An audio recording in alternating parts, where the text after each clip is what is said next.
Hi, I'm Robbie Lawler. What's up, Fight Family? This is your favorite MMA coach, Thiago Alves, the Pitbull. Hey, what's up, guys? I'm Pedro Munoz. This is Mike Brown. Guys, I'm Alexei Olenik. And welcome. And welcome. And welcome. And welcome. And this is We Want One Picks. And you're watching We Want Picks. To We Want Picks. We Want Picks. To We Want Picks. To We Want Picks. Hi, everybody from American Top Picks.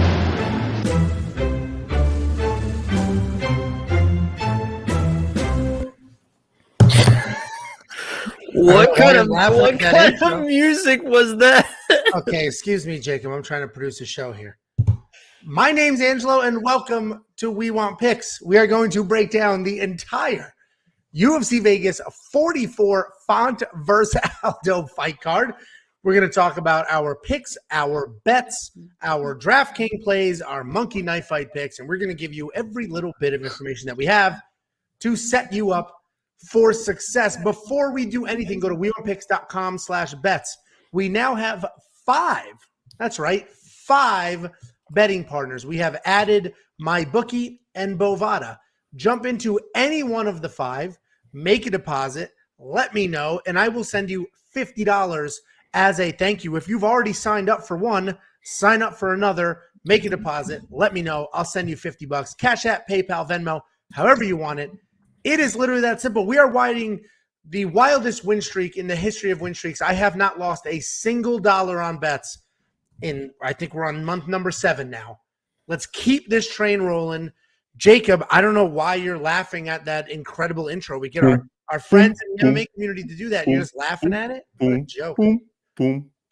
I'm laughing at the music. Yeah, well, you know what? We're moving on. We're doing the show. So Thank God. go. First up, at UFC Vegas 44, we have Luis Smolka versus Vince Morales. Luis Smolka, 17-7 overall, 3-2 in his last 5, alternating wins and losses. Vince Morales, 10-5 overall, 2-3 in his last 5, coming off a solid win over Draco Rodriguez. Luis Smolka has a deceiving record because if you dig into his losses, they're against really good guys. His 2 most recent losses are submissions to Casey Kenny and Matt Schnell. He primarily is a striker, but has clean boxing, a solid pace, and great footwork.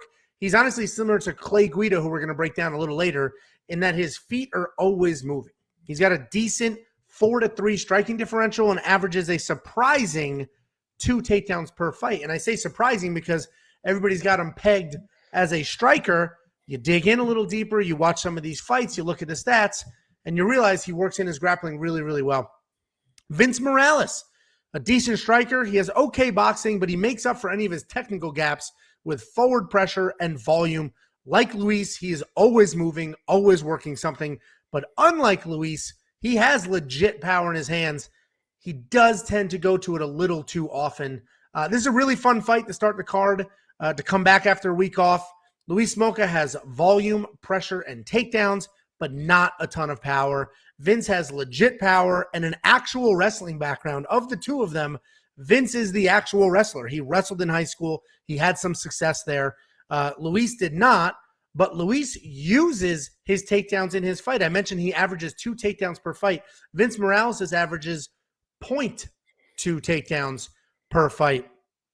So I'm going to go with Luis Smolka here.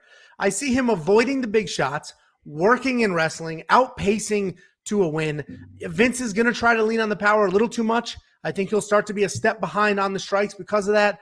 And honestly, even if Vince connects with his power, Luis has an incredible chin, and I think he'll just push through, keep up the pace, stick and move, make it work, wrestle, ride out a win. What do you think, Jakey?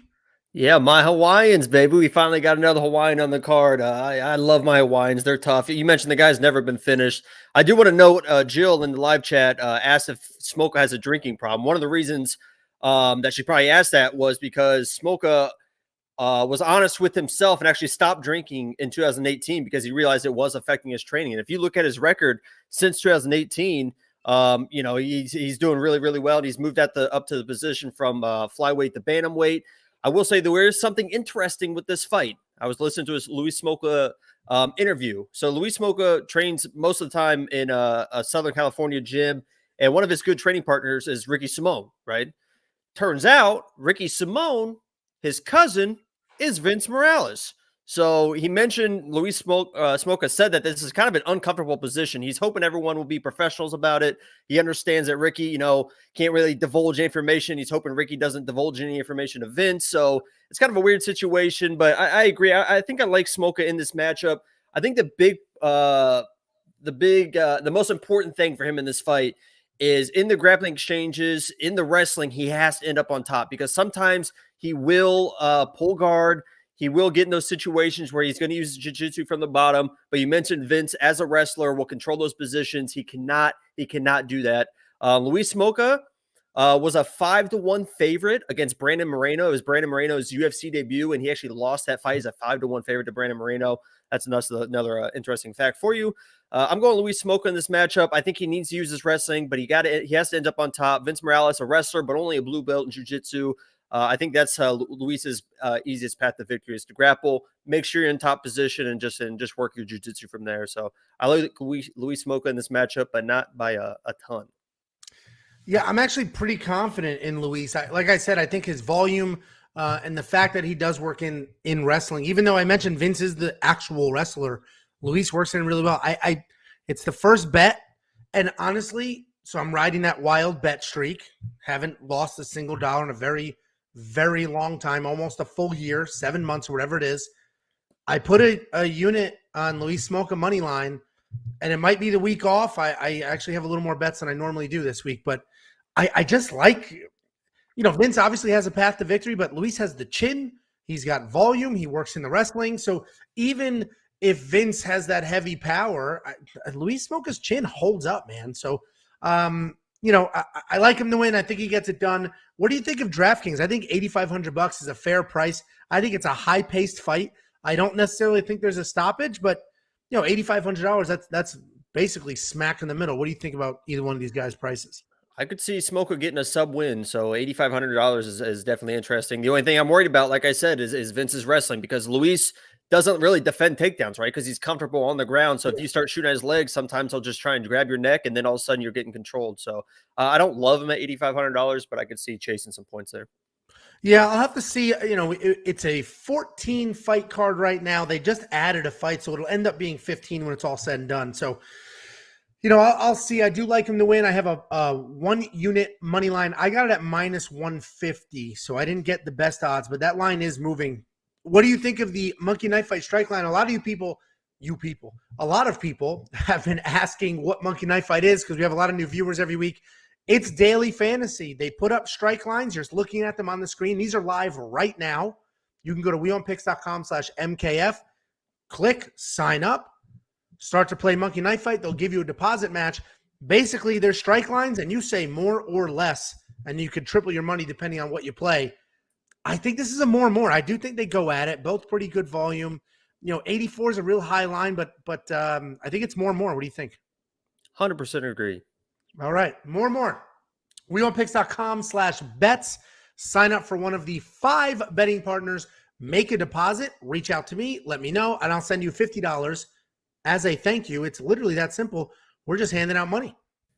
Next up, at UFC Vegas 44, we have Alex Moreno versus Mickey Gall. Alex Moreno, 20-7 overall, 3-2 in his last 5. Mickey Gall, 7-3 overall, 3-2 in his last 5, alternating wins and losses. Alex Moreno is interesting because if you watch his tape, he is fantastic.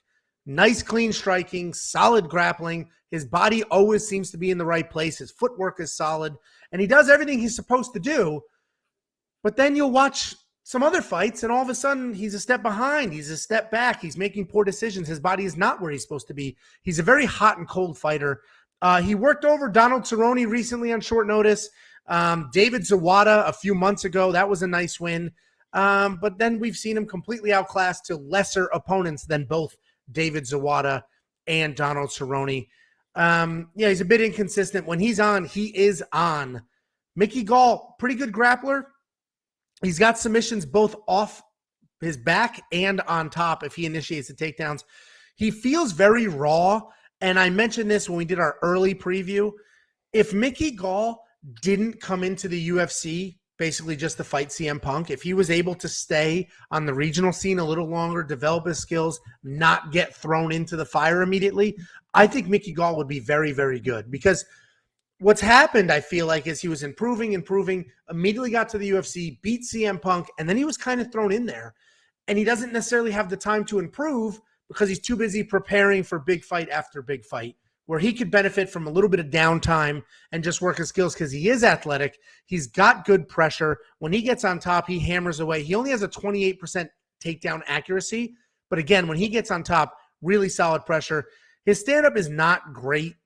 But, he's an athletic guy, and he does get some of these wins. He's coming off that nice win just a few months ago. Honestly, this is a pretty straightforward pick for me, though. I think Moreno is the more well-rounded fighter. I think he's literally better everywhere.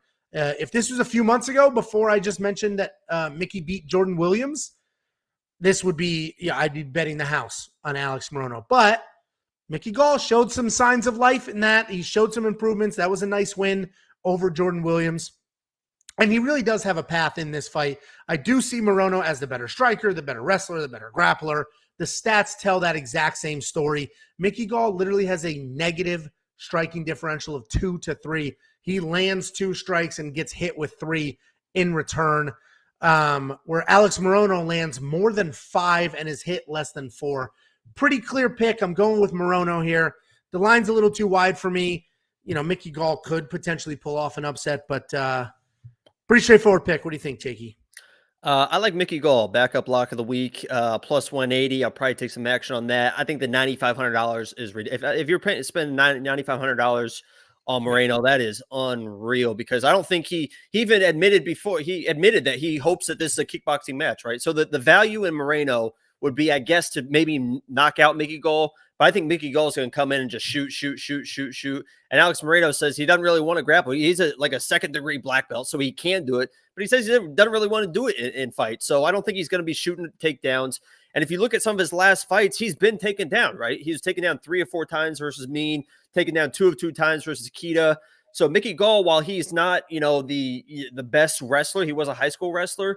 I think the key for him here is he's got to initiate the takedowns and he's got to end up in top position. If you get Mickey Gall on top of you, I know Moreno is a second-degree black belt, but sometimes in MMA grappling and MMA wrestling, it's a little bit different. And Mickey Gall, he showed that aggression in the Jordan Williams fight. I think he brings that aggression again. You really didn't see that aggression since the CM Punk fight, and I think it was the first time since that CM Punk fight where he really felt he was a better fighter. I think he goes into this fight thinking he is a better fighter, thinking knowing he is the better grappler. That's to be decided, but I think he knows that he's a better grappler.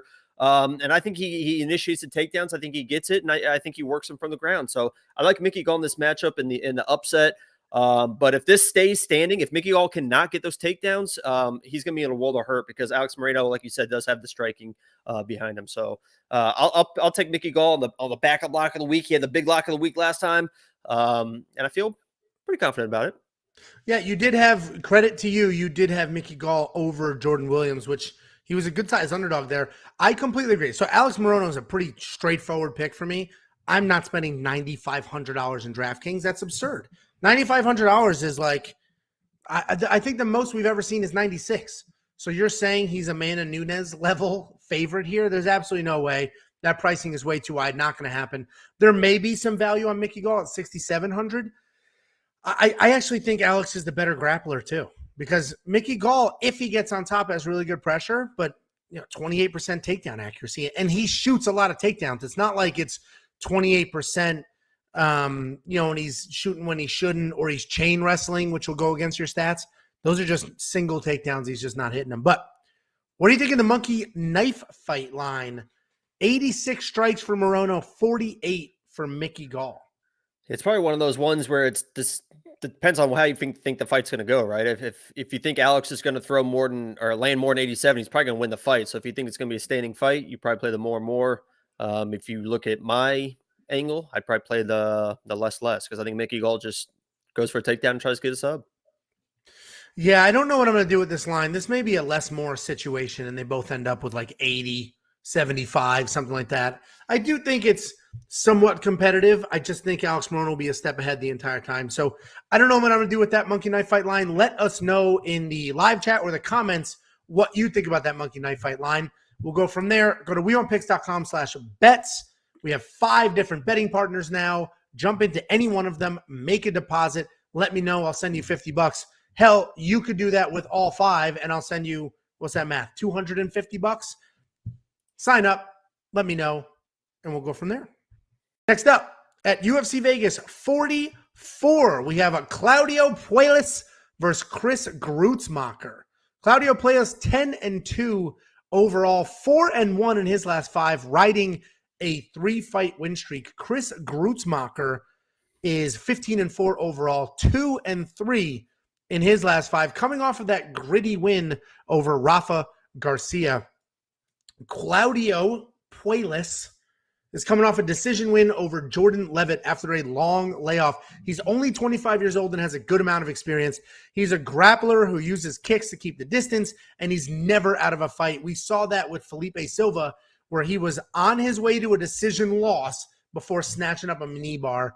He averages over 3 takedowns per fight, but he does have a negative striking differential of almost 1-2. So he is hit twice as much as he hits his opponent. Chris Grutzmacher is coming off a nice win against Rafa Garcia. He showed grit, he showed toughness, he showed will. He is a striker. He uses his hands really well, and he likes to fight inside the pocket. He's a powerful guy, but he does rely on his power and his toughness and his striking to some extent because he does not wrestle well or often. He has 0 takedown attempts in his last 8 fights, or 0 takedowns in his last 8 fights. This is another tough fight to call. This entire card is tough fights with live underdogs, top to bottom. It's easy for everyone to pull up records and see that all of Grutzmacher's losses are by stoppage and then declare, oh, he's soft. But isn't that the exact trap that everybody fell into when he fought Rafa Garcia? Literally everybody. Oh, Grutzmacher's a bum. Every fight he loses, it's by stoppage. Rafa's going to win. Rafa's going to stop him. Everybody fell into that trap. And then Chris showed exactly how tough he is, and that's not how that fight went down at all. So, listen, Chris is big. He's strong. He's powerful. He does have good volume, and he's a real threat. We saw how tough he was in the last fight. The reason this is a hard pick is because Puelles has that miserable striking differential, and Grutzmacher does have power and volume, but Puelles can grapple. And we've seen Grutzmacher get handled in some of those matchups, which is why this is a pick 'em. With the amount of takedowns Claudio attempts, I have to go with him to end up on top. But man, I really wish Grutzmacher was a medium underdog here because I would scoop him up in a second. So I like Puelles. He's the pick. I think he'll work in the wrestling. And Grutzmacher's got a pretty big hole as far as the wrestling defense and those matchups, but he's got power in his hands. He's got volume. He showed how tough he is. He's not the pushover. Everybody declared him. Everybody who just reads Tapology and makes picks off of that without doing any research. He's not that pushover, but his wrestling defense is not great. And I think that's the difference here. What do you think? Yeah, I was one of those people that picked Rafa to beat Chris. And honestly, Rafa looked good in the first round. And it was more, I think that was more about Rafa beating himself than Chris beating Rafa, right? Because he just absolutely gassed in those second and third rounds and looked awful. He was 5 or 12 takedowns against Chris. If you're looking at asking my opinion about Chris and his takedown defense, if you get him against the cage, he's very hard to take down, right? The 5 of 12 takedowns, a lot of those were Rafa open mat with trips and stuff like that. And I think that's the key to this fight. I think if Claudio, I think he should wrestle, and that's his path to victory. But if he's trying to wrestle against the cage, he could gas, man. We saw that with Rafa, and actually we saw that with Jordan Levitt in his fight against Jordan Levitt, right? So I picked Jordan Levitt against that fight. Jordan was taking everybody down, submitting everybody, and looked, decent in the first round, and then absolutely gassed and looked like Claudio absolutely embarrassed Jordan on the ground, where Jordan didn't even look like he knew what he was doing. And this guy's not an accomplished wrestler, but he's a very good grappler and wrestler in his own right. So, there was a quote that he mentioned in an interview where one of his coaches told him, hey, you can't wrestle for 15 minutes straight. You're going to kill yourself. And he said, I knew that going into the Jordan fight. And I knew there was a point in that fight where Jordan just broke. He just out wrestled himself and couldn't do any more. And that's when I knew I could take over. So it's going to be interesting if he comes in with a wrestle game plan, if he kind of puts off the wrestling or if he tries to go all in at once. There is he did also mention he's been working with Rafael Fiziev, so that's one of the better strikers in UFC. So we'll see if his striking has improved at all. But I think the path to victory is easy for Claudio. Is get those takedowns. Don't gas yourself against the fence takedowns. If it's not there, reset. Go back in for an open mat takedown, something like that. Because if you get a striking exchange with Chris, he's got that power. You could find yourself in some trouble. So I think Claudio is the pick here. But he's got to get those takedowns, and they got to be open mat takedowns. Otherwise, they're going to be really, really hard to get. Yeah, and I saw some books where this fight was dead even. Obviously, the lines fluctuate throughout the day and on different books. So it is a closer matchup than a lot of people are saying. The odds are actually pretty close, but I've heard some people just talk about how this is going to be a murder and Chris Kreutzmacher sucks, which I just don't see that. And a few of you commented that Chris doesn't look like this anymore. Our images come from the UFC website. So that's what they have. So that's what we have. What do you think about DraftKings? It's basically a pick 'em. So honestly, whatever side you're on is probably a decent side. Yeah, these are usually you want one of these guys in your lineup, right? That $8,000. If you feel real good about someone at that value, that's really good value. And I would consider Claudio, because he also, to take a kind of a page out of Dan's notebook here, he's only 25 years old, and these guys improve very, very quickly. And he actually mentioned he moved to the USA. He actually mentioned how he misses his family like crazy, but he's a young guy that dedicated himself. He moved to the USA. He's at a good camp, Sanford MMA. I think he's going to be more than ready. I actually like him at the $8,000 value. Yeah, he's probably the better play. Chris will be live for a knockout potentially, but Claudio's probably the better play. He's cheaper, $8,000. This is a pick 'em. wewantpicks.com/bets. 5 different partners. Jump in. I saw one of you comment about BetUS.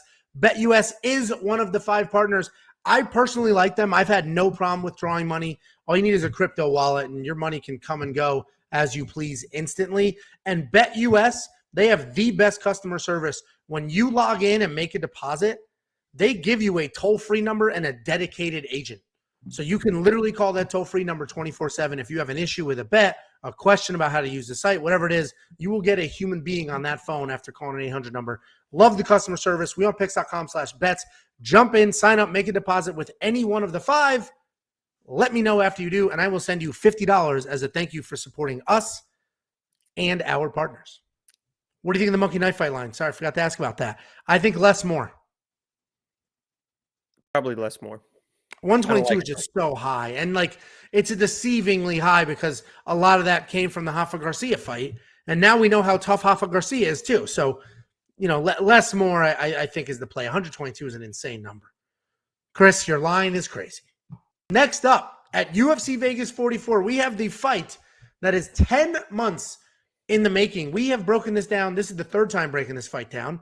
This has been on and off many times. COVID on each side of this fight. We have seen them both fight twice since they were supposed to fight each other. Now they're supposed to fight each other. The analysis is a bit different this time around. We have Alonzo Menefield versus William Knight. Alonzo Menefield, 11-2 overall, 3-2 in his last 5, coming off of that win over veteran Ed Herman. William Knight, 10-2 overall, 4-1 in his last 5, coming off of the KO win over Fabio Charant.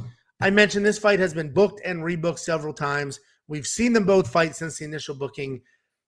Those fights have changed things for me. I now sort of have a different opinion on how this will go than I did 10 months ago. Alonzo Menefield has great power, great takedown defense, and is looking to take your head off with every single punch. Historically, the knock on him was his cardio, and we've seen him gas in the past, but in his last fight against Ed Herman, he didn't slow down at all. It was a 15-minute decision. He looked great the entire time. He had a good pace. He still had power, still had speed, was still athletic. His takedown defense held up, and now he has cardio. He's a legitimate problem if that all holds up in this weight class.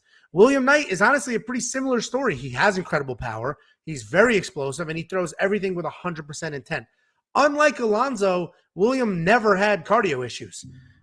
Also, unlike Alonzo, William will use his wrestling. He has solid wrestling offense in his fight. He averages almost 3 takedowns per fight, but with only 53% accuracy. So that's a lot of shots. But his cardio holds up. I mentioned I flipped my pick here based on the analysis that was done 10 months ago. Before Alonzo fought Ed Herman, his cardio was a mess. And I knew William could push the pace with his wrestling, exhaust Alonzo, and win from there. But now it seems like Alonzo has buttoned up his cardio. He has fantastic takedown defense at 85%. This is still a really close fight. I think these odds are actually super wide right now. This is a really close fight because of how incredibly dangerous both these guys are. But Alonzo with cardio, I got to go that side. That's got to be my pick. I'm going against Connecticut here. I'm going Alonzo. I like the cardio. These odds are a bit wide, though. Yeah, I'm going Alonzo too, but he's just got to stay out of the firefights, right? If the more technical this fight stays, it favors Alonzo, because we saw that in the the Schropp fight with William Knight's last fight, that in those exchanges you could tell he was literally, it looked like he was about to get knocked out at any moment, because in those exchanges it's not side to side head movement that you like to see. It was that chin up, straight back. Even when he knocked the guy out, he was against the cage, about to run out of room. It felt like Fabio was about to knock him out, and then he just hits him with that little check shot and knocks him out. But that head movement is not going to be any good against Alonzo Menafield. But Alonzo can't get lungy, right? Because a lot of times when you see that head and you start lunging in, that's what happened with Fabio, and he got knocked out. So this fight needs to stay clean. Just keep your distance. Just piece him apart. Don't go for the knockout, Alonzo. And you'll win this fight as long as you can defend those takedowns. But if there's some firefights in here, Williams got the power, and he's got those weird angles that he comes like he's not like a normal technical striker. It's going to look weird. It's going to come at weird angles. I would be Alonzo all the way in this fight if it wasn't for that St. Preux knockout, because that was exactly what would happen in this William Knight, right? Because he was dominating that fight. He got a little too aggressive in the pocket, hands a little low, moving forward, and it was just that little check shot by St. Preux that caught him. And if William Knight hits him with that same shot, he's going to fold just the same. So I think Alonzo's a play, but he's got to just stay technical, man. He can't get into those exchanges. I 100% agree. So if Alonzo did not get knocked out the way he did and isn't fighting somebody with, I think William Knight has less technical striking, but definitely more power than St. Preux. You're right. That will always be there as a what if. Josh Locks, you said over on rounds. The round line is 1.5. I completely agree. The problem is the bookmakers are onto it. It was like minus 200. I'm never going to spend that. Not on a fight like this. If it was even money or even minus 110, 120, I would, but not at the close to minus 200, wherever I was that I saw today. DraftKings, listen, Alonzo Menafield, $8,700. I think it's a little overpriced, but he still could be worth it. It's tricky because in order to be worth that, he's probably got to get a knockout, because winning a decision, he's not going to score a ton of points, because he's not like a million strikes, not a million takedowns. And Alonzo's gotten some takedowns too, so maybe he uses offense. The best way to neutralize William Knight's power, we saw that in his fight versus Dung Ung or whatever. He got taken down, was just flat on his back and couldn't do anything. So if Alonzo wants to offensive grapple, that's another path to victory there, and probably the safest one, honestly. Yeah, it'll be interesting. Jesse, thank you very much for the donation. I just saw it on my phone. Appreciate that. As always, you're a true OG to this channel. What's interesting, you mentioned Alonzo wrestling. We saw William Knight just get bodied that entire fight. He was just completely manhandled in the wrestling department. And, that was not a great look. That's what's playing into these odds. He did come back after that loss, knock out Fabio Charant, look way better. So, listen, Alonzo's the pick. It's the cardio that made the difference for me. But honestly, we don't even know if that cardio is here forever or if he was just really prepared for the Ed Herman fight. So that could go either way. But Jakey boy, what do you think of the strike line? I'm feeling like over. I'm feeling like more and more on the Monkey Knife Fight strike line. I do think this fight goes a little bit, but 58's a little high. I don't see Alonzo throwing a million strikes. What do you think? I like the more and more just because I think Alonzo really plays this fight safe, and he knows the implications, right? He's 11-2. This is a big name. William Knight just had that big knockout. This could be a big moment for him. I hope he doesn't try to chase that finish. Just get your win and get out of there, because you're the more technical guy in this fight. Yep. I play the more and more. Yeah, more is probably the safe play. wewantpicks.com/MKF. It is daily fantasy. It's super easy. It's super fun. They instantly match your deposit. So if you don't even know what Monkey Knife Fight is, just go to wewantpicks.com/MKF. Sign up. They'll match your deposit. Use the free money. Play with the free money. If you enjoy yourself, great. Continue to play. Use the winnings. If you don't, no problem. Use the winnings till they're gone and then leave. wewantpicks.com/MKF. Sign up. You notice the logo under odds is my bookie. That is a new betting partner for us. wewantpicks.com/bets. Sign up, make a deposit. Let me know after you do. I will send you $50, Cash App, Venmo, PayPal, literally however you want your free money. Next up, at UFC Vegas 44, we have Mallory Martin versus Cheyenne Vlis, formerly Cheyenne Vlis. Not anymore. Valerie Martin, I'm just going to get through my thing, and then you could get all weird and do your thing, breathing heavy. Just have an ice pack next to you. Mallory Martin, 7-4 overall, 3-2 in her last 5. Cheyenne, 6-2 overall, 4-1 in her last 5. Coming off of that really nice win, TKO win that started with a head kick and finished with just absolute savage. I don't want to say ground and pound because she didn't take her down, but it was ground and pound. The grounding was from a head kick. Mallory Martin is a Muay Thai striker who takes her time and picks her shots. She has genuine power, but does not set it up with combinations. She just throws one power shot at a time, and that shows in her negative striking differential. For every 2 significant strikes that Mallory lands, she is hit with almost 3, and that's because she takes her time, then throws one heavy punch. But what is important to note here is that even though she is technically a striker with a striking background, she has takedowns. She had 5 takedowns in her fight on Contender Series and 1 in each of her last 2 fights, but 1 is all she needed with her submission win over Hannah Cyphers. Cheyenne Vlis, formerly Cheyenne Vlis, a fun striker with high output and pressure with combinations. Her volume makes up for any technical gaps that she has on her feet, but even though she isn't the most technically sound kickboxer, her striking differential is an impressive 3-1. She also has an impressive takedown defense at 60%, and that 60% doesn't sound super high, but if you remove the Montserrat Ruiz fight where she was basically just taken down at will, Cheyenne has defended every single takedown attempted on her outside of that fight. I definitely think Cheyenne should be the favorite here, which she is. I do not think she's a 2-1 favorite. I think minus 190 is crazy. I think this is, she should probably be a minus 120 type favorite. Cheyenne's the better striker for sure. The judges will like her volume and pressure. They will hate Mallory's patience, but Mallory has real power. And if she implements a wrestling game plan, things could honestly get ugly. As tricky as it sounds, I think I trust Mallory more to lean on her power, lean on her wrestling, than I do for Cheyenne to just keep up the volume and stay on the outside and defend takedowns. Cheyenne recently had COVID. She's got a lot of personal stuff going on with the last name change. And honestly, that could have her a step behind.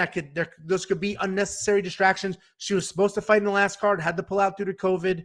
I don't know what that's done to her lungs, which she leans on because of her pressure. Listen, this is a no money pick. I've got no money in this whatsoever. I like Mallory. I think she's a solid underdog here. Lots of takedowns.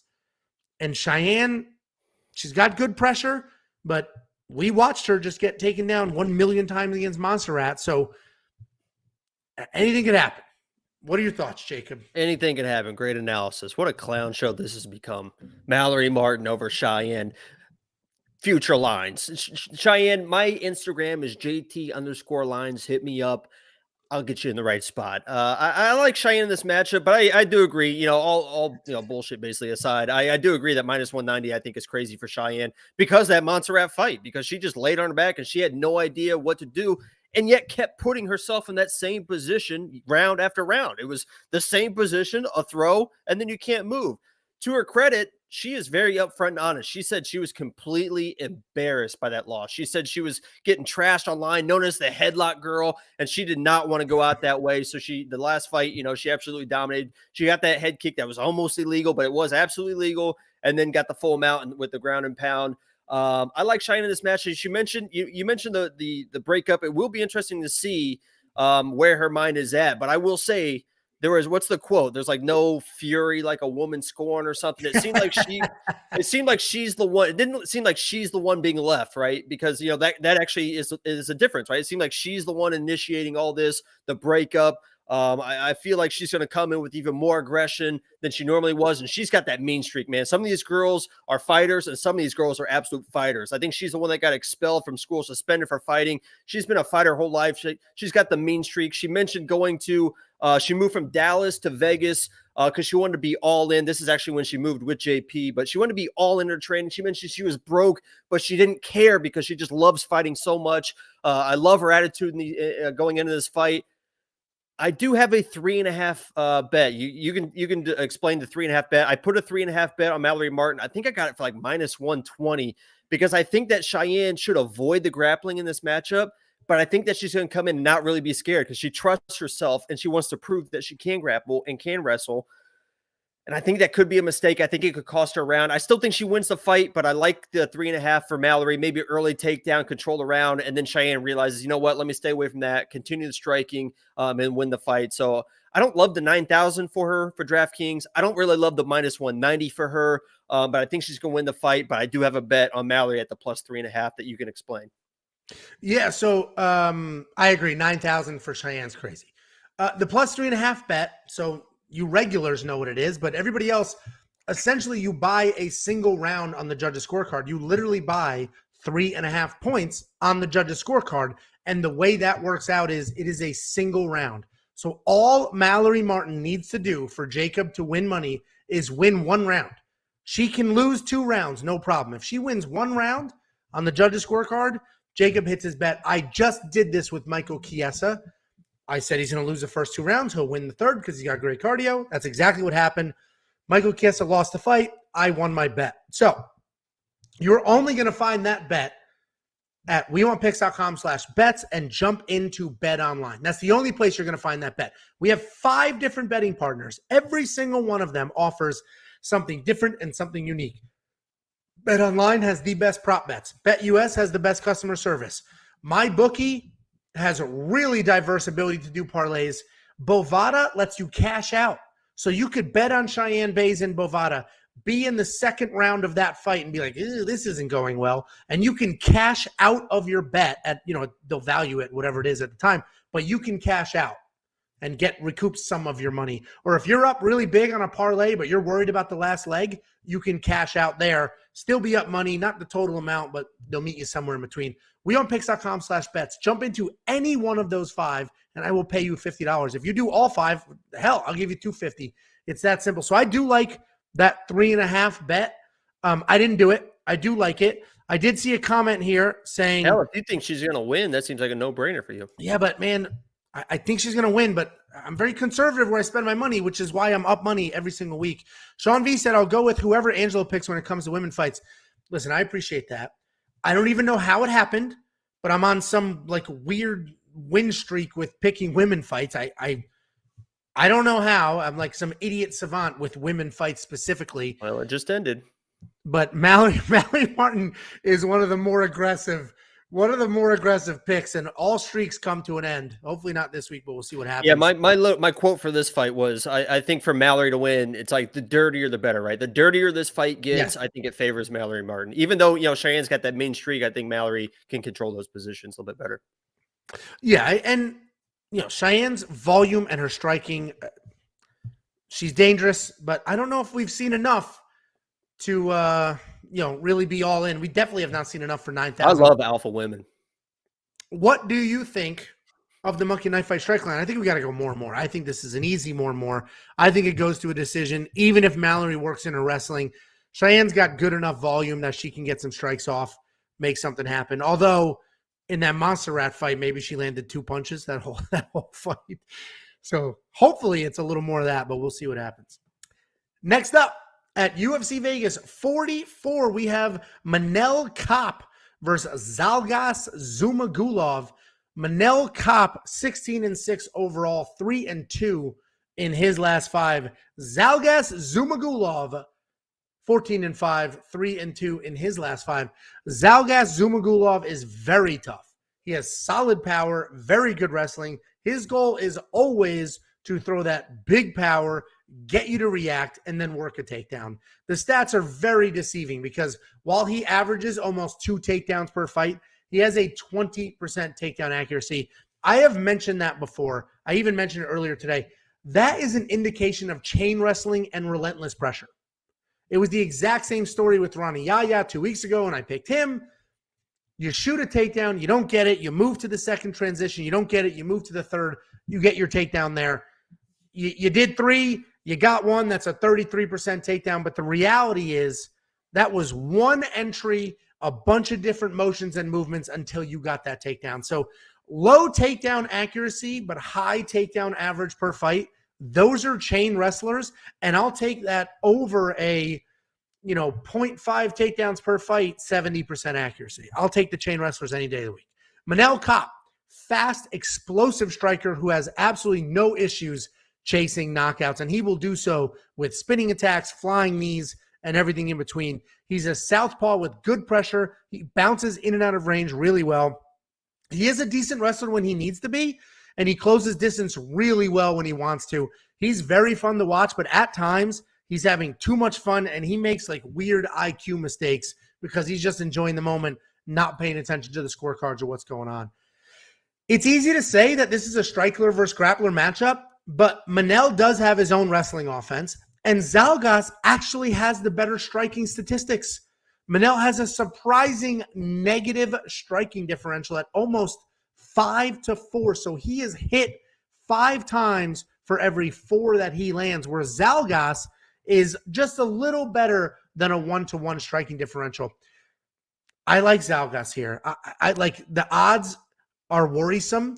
Before I even saw the odds, I just saw the matchup, and I was like, well, Zalgas, right? That's easy. Then I saw the odds, and I was like, what am I missing? What am I missing here that the odds makers know that I don't? So I like Zalgas here. I know Manell has an 80% takedown defense, but he also has very low output. I see Zalgas constantly pressuring, looking for takedowns. If he gets them, then he absolutely dominates this fight. If he doesn't, then he wins a boring cage control decision, but it's still a win. He's tough enough to not get knocked out. He has enough power to hang. His wrestling will only make Manell even more gun-shy than he already is. I have 1 unit. No, sorry, I don't. 1 unit at plus 190 odds do scare me because I feel like I'm missing something, but I do like it. The line is continuing to move. I might do that. I literally had 1 unit typed. I was about to hit enter, and I'm like, I might be missing something here. So I didn't do it yet, but this line is moving. We were plus 175 yesterday, plus 190 today. What am I missing, Jacob? I don't think you're missing anything because I've never been very high on Manell Copp. Obviously, he was like a champion in other organizations, and he's got the striking, he's got the power, but he's a guy that I have it in my notes. He will let you win the fight because he honestly thinks that he wins every single exchange. There's no shortage of confidence in this guy. I was talking to Angelo earlier today about his Twitter feed. Go to his Twitter feed and just like he said, he's like didn't really call Zalgas names, but said he's got like a small brain, can't understand what's going on. He said he could knock out a heavyweight right now. So there's no shortage of confidence on his side, but I think that's a detriment because you mentioned a lot of his losses are decision losses because he's really not doing enough. He thinks he's winning the fight. He feels like I'm winning every exchange. I think I'm winning the fight. So I'm just going to kind of sit back and honestly, he should be on a 3-fight losing streak. He lost to Pantoja, lost to Nikolai. I love Matthias Nikolai. Shout out to his girlfriend as well. And then O'Day, you could tell that he was like I don't want to say he was gonna lose that fight, but O'Day was really finding his range, really finding the connections, and then he hit a flying knee at the end of the round and knocked him out. So he got the win, but I'm not sold on Manell at all. And Zalgas, you nailed it. If he gets the takedowns, he dominates his fight. I don't know if he's gonna be able to get the takedowns the entire fight. So this is another one of those where I put a plus 3.5 bet on Zalgas. I think it was like a minus 140, a little bit heavier, a little bit, not quite as good as odds I would have liked, but I think he definitely is going to get a takedown at least 1 round because I don't think he's going to get finished. And if he's able to secure takedowns throughout, a few rounds, he's a very intelligent fighter too, because his last fight, I think there was a big like controversy with the Paiva fight, right? I think everyone thought that he beat Paiva. And then the Amir fight, that's a guy that's very dangerous on the ground. but Zalgas was still able to time a couple takedowns at the end of the first round. So he knows that even if a guy's dangerous, I can still take him down, end of the round. There's no danger to me, and I can maybe steal a round.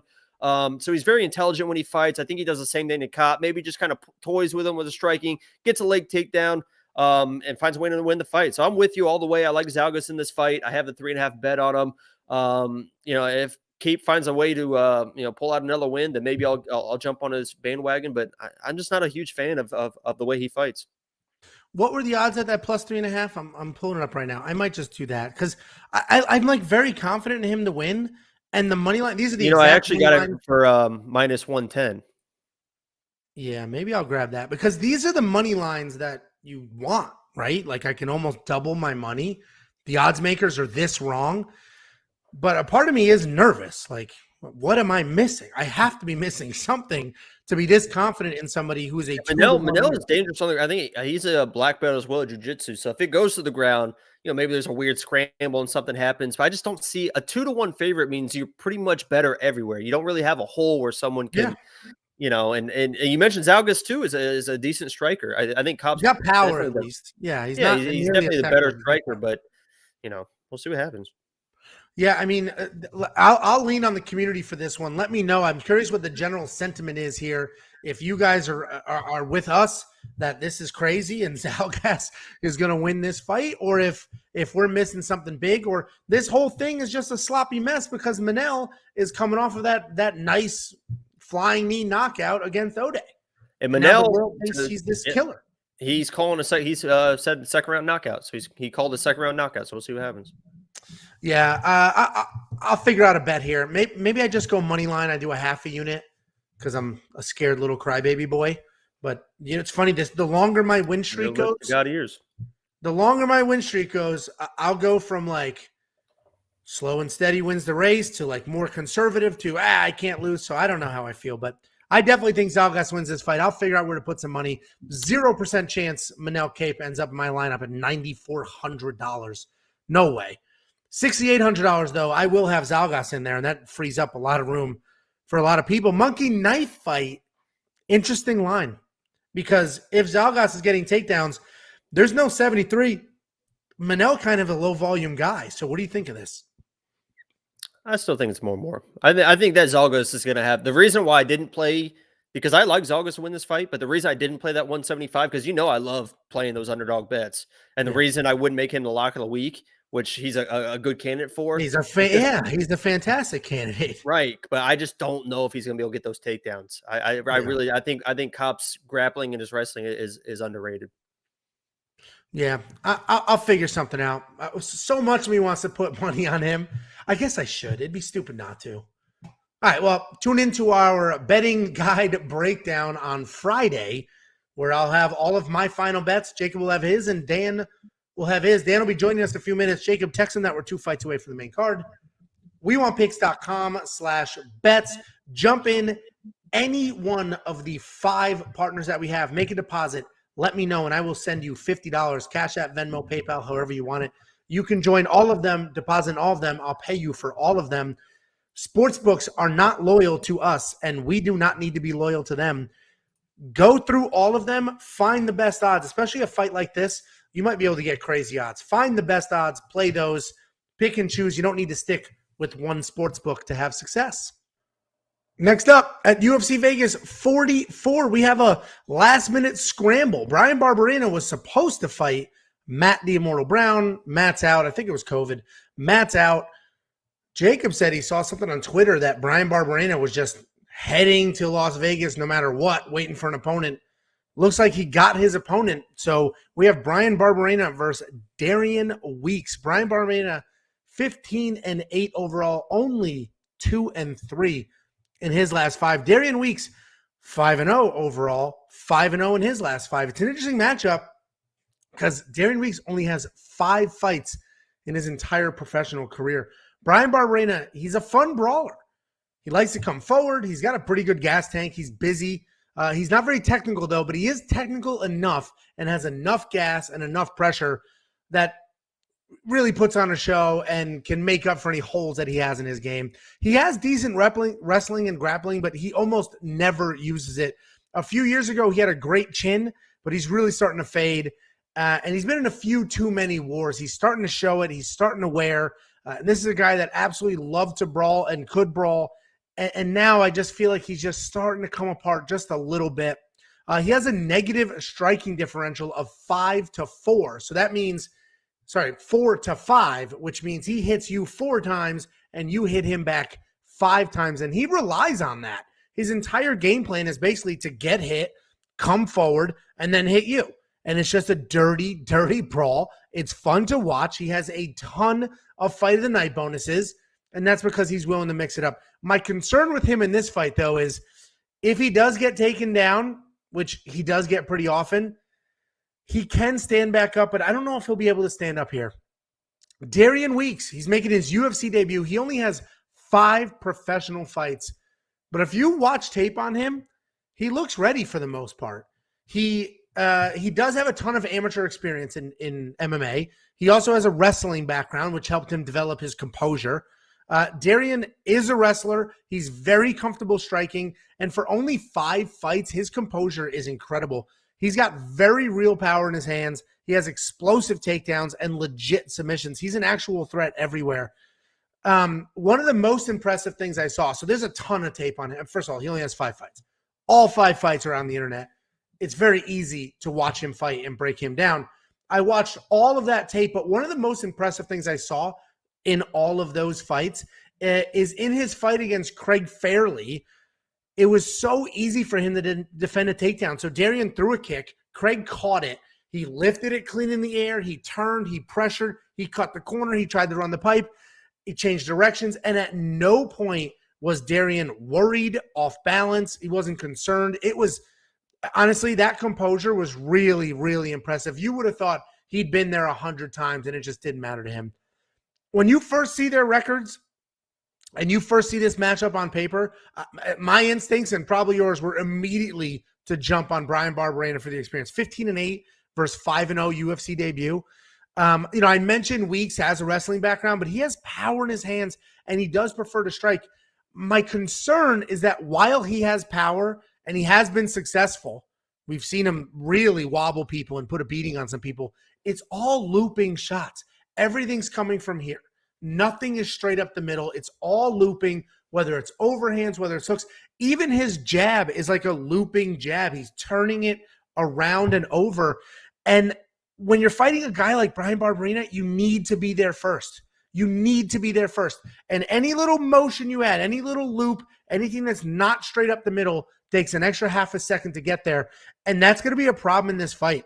You need to touch Bryan Barberena before he touches you, because otherwise he will make it ugly. He will get in your face. He will make it a brawl. And that's just not the fight you want to be in with Bryan Barberena, because that's his bread and butter. Darian Weeks has wrestling. He can certainly take Bryan down, but I mentioned before, Bryan pops back up, and I don't know if he'll be able to pop up in this fight, but he does have an incredible amount of experience. Man, this is honestly a really tough fight, and the odds show that. These odds are closer than I thought they would be. I actually thought the odds makers would be all over Bryan Barberena for this, but he is only 2-3 in his last 5. He is starting to fade a little bit in his career. I know a lot of people are excited for Weeks to make his UFC debut. I do think it's just a touch too soon. I am going with Bryan Barberena here. It's not an easy pick, though, because Darian's got all the tools, but honestly, the pick comes down to Darian's looping shots. Watch those fights. Even when he's landing and has solid power and it looks good, they're all looping and they're not intended to loop, meaning he's not throwing big overhand rights on purpose. He's just throwing what he thinks are 1-2s and they're just coming from here instead of here. So that is the one piece that has me going Bryan Barberena is if Darian Weeks is a half a second behind, Bryan Barberena will be in his face, touching him up, making it ugly, making it dirty, pouring it on. Weeks took this on short notice, but I imagine he'll be in shape and ready to go. And we've mentioned this before. Bryan Barberena also has a brand new opponent. So listen, I'm going Barberena here. I don't think I'm going to spend the $8,400 in DraftKings because I would not be surprised if Darian Weeks put it on him because he does have raw power. He does have wrestling. I don't think he'll win a decision. I think he sort of can really put a hurting on Bryan Barberena, or lose a decision, because I think the longer it goes, the uglier Barberena will make it, and that's what he wants, an ugly fight. We don't have a Monkey Knife Fight strike line yet, but I will say go check out some of the bets and the prop bets available. You know, maybe a inside the distance decision, no action for Darian Weeks might be a solid bet. There may be something here because there are so many people that just think Darian Weeks is going to beat the crap out of Brian Barberena. He's here. He deserves to be. He does have amateur experience, but let's be real. He's 5-0, and pretty much every single one of those fighters except one had a losing record. But if you dig deeper, you watch the tape, he's got power, he's talented. He definitely has gas. I just think the looping shots, the experience might be a little too much. It's a little too soon for him to be in the UFC, but welcome to the UFC. We'll see what happens. I'm looking forward to it. wewantpicks.com/bets. We have 5 different betting partners. 5. Jump into any one of them or all of them. Make a deposit. Let me know, and I will send you $50 as a thank you. Cash App, Venmo, however you want it. I'll send you $50. wewantpicks.com/bets. Let me know your picks on this fight. I'm really curious how you guys read it and what you think. We'll see you for the fights on Saturday. Next up at UFC Vegas 44, we have Maki Pitolo versus Dusko Todorovic. Dusko Todorovic 10-2 overall, 3-2 in his last 5, coming off of 2 losses. Maki Pitolo 1-4 in his last 5, riding a 3-fight skid. This is a lose and go home type fight. Maki Pitolo is an athletic southpaw with power and volume. His UFC record is rough, but if you look closer, those were fights that he was having some success in. He was going to beat Julian Marquez in his last fight before Julian's Hail Mary submission. He had 5 takedowns in that fight, and that's important to note here because even though Maki is known as a striker with big power and volume, he has solid wrestling as well with over 50% accuracy and an average of almost 3 takedowns per fight. Dusko Todorovic is a pretty well-rounded guy. He's a technical striker. He's got power. He has takedowns and decent BJJ when he's on top. He's a high-volume guy landing almost 6 significant strikes per minute, but there are questions about his chin. This entire card is loaded with live underdogs, top to bottom, and close fights. I get why Dusko is the favorite here. He has double the volume of Maki. He has solid power. The issue, though, is his chin is questionable at times. People see the 3-fight skid of Maki, and they make a pick from there. They just look at Tapology. Oh, 3 in a row. He loses. He sucks. That's it. He's done. And that happens way more often than you would think. But again, if you look at those losses closer, they are not bad losses. Maki's a tough guy with his own power. He has solid takedowns. He is my pick. I didn't go as far as money line, though. But I did do another inside the distance decision, no action, because Dusko could absolutely win just with forward pressure and volume. But Maki's tough enough. He'll survive. Inside the distance decision, no action is the bet. Maki's the pick. I got the inside the distance decision, no action at plus 140. And right now, that is better than the money line odds. Better than the money line odds. So I like Maki there. I think he can win by stoppage. And if he doesn't, I'll get a full refund. wewantpicks.com/bets. 5 different partners. Bet Online offers that prop bet. Make a deposit. Let me know. I'll send you $50. Jacob, what are your thoughts?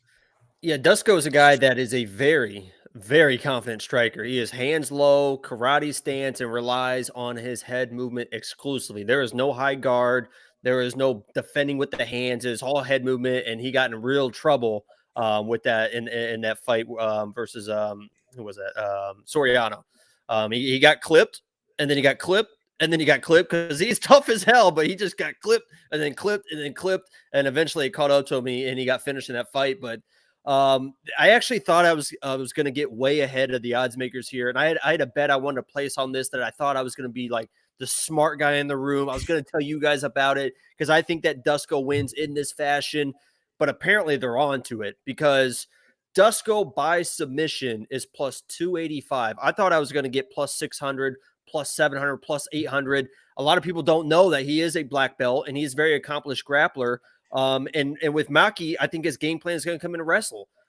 Will he be scared to wrestle is going to be an interesting factor because he had success against Julian Marquez, but he gasped because of it. You could tell that he was just exhausted in that third round. And that's one of the reasons he got submitted. So is he going to come in and try to not shoot the takedowns immediately? Doesn't want to gas, because if you start striking with Dusko, you're going to get in some trouble. But I think it could be sloppy shots late. Dusko grabs the neck, submission bet. I really thought I was going to get way ahead of it and get crazy odds at plus 285. I'm probably not even going to play it because that's way too specific for plus 285, even for me to play that. I thought I was going to get ahead of that, but I like Dusko here. I think he does win by sub, but the path to victory for Mako is to wrestle and control him, but I just don't think he's going to be able to do that. And on the feet, Dusko is just way. I think he can. He's got power, man. I think he can knock out Dusko, who has a questionable chin. No, I think he can, but I think Dusko comes in a little bit more tuned up. Yeah, we'll see. I actually think Maki's got a ton of power. Maki's super tough. Yes, he has been finished by submission, but that was 8 months ago. He's at the right camp. He's putting in the work. He's doing the right things. I think he's fine to not get submitted. I don't know if he'll win. I like him to win, but that's why my bet is inside the distance or a refund. And Dusko is one of those guys that he really isn't really good at, from what I've seen. Not a lot of people have tried to grapple him, but he's not great at takedown defense. But he's one of those guys that in guard, if you give him full guard, he is active in his guard. He is throwing up stuff. He does that what's that Eddie Bravo mission control, where you're grabbing on your own foot and then he's looking for triangles. He's trying to grab your arm. He's trying to do all sorts of stuff. So even if Maki's able to take him down, I don't think he's going to really enjoy being in Dusko's guard. So I like Dusko all the way in this fight. Yeah, I mean, he's a good size favorite for a reason. That's why I literally started this with saying I get why he's the favorite. So what do you think of DraftKings? So you'd spend the $8,600 on him? You like him that much or no? I got to spend my money somewhere. So he's going to be one of those guys that I definitely look at because he's live for those. You mentioned before that he got to UFC, all those first round finishes are crazy, and first round finishes score big in DraftKings. So he might be one of those $8,600 that you might try and chase. And PayPal. So it's been 8 months since his last fight, but he was dominating his last fight, dominating that fight, dominating. And he got submitted with like a minute left. It was a Hail Mary. He was tired. 8 months is absolutely plenty of time not to learn how to wrestle, but he doesn't need to learn that. 8 months is plenty of time to fine tune the cardio and make sure you don't gas, understand a little better where you can take your breaks, take your time. And we've seen people make those adjustments. We just watched Alonzo Menefield do that with the Ed Herman fight. Dude had zero cardio, made adjustments, fought Ed Herman, phenomenal cardio. So that's what I'm trusting Maki to do, make the adjustments. If he fights that same fight against Dusko Todorovic that he fought against Julian Marquez with a tiny bit more gas, he wins that fight. wewantpicks.com/bets, 5 betting partners. If you want an inside the distance decision, no action, jump into Bet Online. You want to do a wild parlay where you mash up a bunch of stuff, my bookie. You want the ability to cash out halfway through a fight, halfway through a parlay. You're worried about that last leg. You're up money. You want to pull it out, cancel it, leave with some positive money. Bovada, any one of those. Jump in, make a deposit. Let me know, and I will send you $50. Cash App, Venmo, PayPal, however you want it. Jacob, we forgot to talk about Monkey Knife Fight. More or less? I like more. Okay, I like more. I think a lot of you in the comments are saying no way. Jesse, you said no way this goes to a decision. I actually think this is closer to a decision than it is a stoppage. I think there'll probably be a stoppage, but it may be a late, maybe a third round, something like that. I don't think it could be a lot of Maki just hanging on his legs against the cage, just grinding. So, you said the more, and I agree with you, but I don't know. Well, keep in mind, it's every single strike. So leaning on the legs, those little pitter-patter against the head, every single one counts. So wewantpicks.com/MKF, sign up, get the free money, make a deposit, and go from there. Next up at UFC Vegas 44, we have Brendan Allen versus late replacement Chris Curtis. Brendan Allen, 17-4 overall, 4-1 in his last 5, coming off of that awesome win over Punahil Soriano. Chris Curtis, 27-8, 5-0 in his last 5, coming off of that awesome first-round knockout over Phil Hawes. On paper, this should be another striker versus grappler matchup with Chris Curtis yet again stepping in on short notice. Brendan Allen is a BJJ black belt with solid low kicks, great takedowns, and much improved striking. He moved to Sanford MMA a few camps ago, and you can see those improvements. Historically, his game plan was grappling. He would get the takedown, be crazy tough on top, work from there. But at some point in the last year and a half, he turned into a striker. Brendan Allen is now officially a striker. His last fight against Puna Heel was interesting because Puna Heel is an insane power striker who's dangerous at all times. The clear path would have been for Brendan Allen to grapple, but he didn't. And he just straight up won a kickboxing fight against who on paper was the far more dangerous and much better kickboxer. Chris Curtis. There's a ton of tape on him. We've broken him down a few times now, even though he's only been in the UFC for all of a month. And he's an easy guy to break down. He has nice, clean boxing. He's got decent takedown defense and improved takedown offense. He has solid power in his hands, and it comes from short, clean punches, which just catches people off guard. He works solid leg kicks, and he'll touch up the body. He takes his time with his shots, but he's always moving. He's always out of the way or trying to set something up. We've seen him struggle with pure wrestlers in the past. If you go back to his Magomed Karimov fight, you'll see that he faded as the fight went on. He had absolutely no answer for the ground and pound. Chris Curtis made quite the statement a couple weeks ago in his fight against Phil Hawes. But before everyone rides that train and has Chris Curtis in their parlays and love him as the massive underdog favorite, let me remind you that he was losing that fight. Chris Curtis was losing that fight. Phil Hawes was winning the striking exchanges until he was knocked out, so I know how stupid that sounds, but he was winning those striking exchanges. Phil landed 48 strikes to Chris's 21. And the only reason Chris even had the opportunity to hit Phil the way that he did is because Phil was playing patty cake. He'd touch him up, fake a takedown, go back to touching him up. He did that 3 times. The boy who cried wolf, Chris wasn't falling for it anymore and then absolutely cracked him. So Chris was a step behind that entire time. He was able to pull it off. He's got a ton of power and he will always be dangerous. I don't think Brendan Allen will make those same mistakes. While he doesn't have as much power, he has become a good technical striker. I just don't see him making those mistakes. I think he can win a technical striking fight if it stays there. He could absolutely win if he wrestles. I've got Brendan Allen winning. I'm pretty confident in that win, but these odds are obviously pretty crazy. I'm not touching the odds. I like Brendan Allen to win. Jakey boy. I'll let Dan get settled. Jakey boy. We already kind of broke this down, but what are your thoughts? Yeah, I mean, I'm the one that called that Phil Hall's knockout. I said if Phil Hall doesn't wrestle, he's going to get knocked out, and he got knocked out. This is the exact same situation. You think that he's going to win the striking exchanges versus Chris Curtis, and it's not going to happen. He's going to get knocked out if he tries to strike with Chris Curtis. He has a very easy path to victory. Every time he takes somebody down, he submits them. He wins. He wins the fight. Just take Chris Curtis down and submit it. Chris Curtis has terrible takedown defense. It's not even very good. It's not even like it's average. I think it's terrible. It's going to have no issues taking Chris Curtis down. Just take him down, submit him, and move on. You're a 350 favorite. You don't have to show off. Just get your win.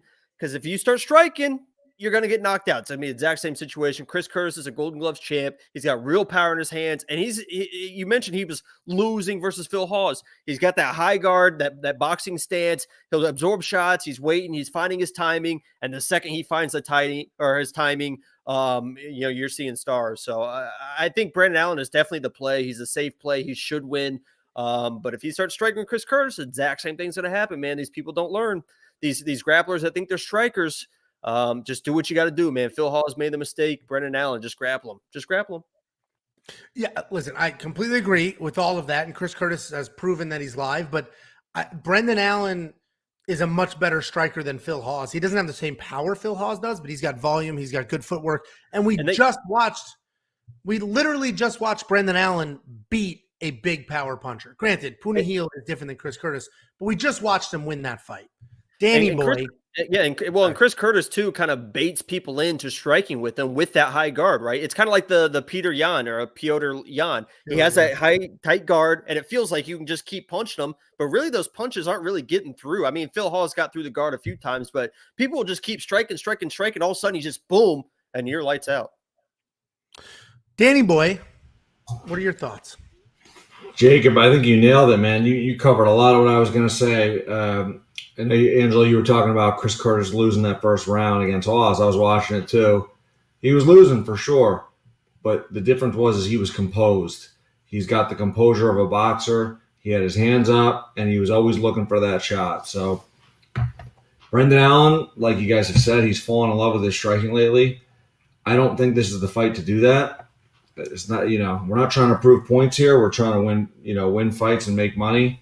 Brendan Allen has a path, like we said, with wrestling. I don't know. But his last fight against Soriano, he probably could have wrestled. He chose not to.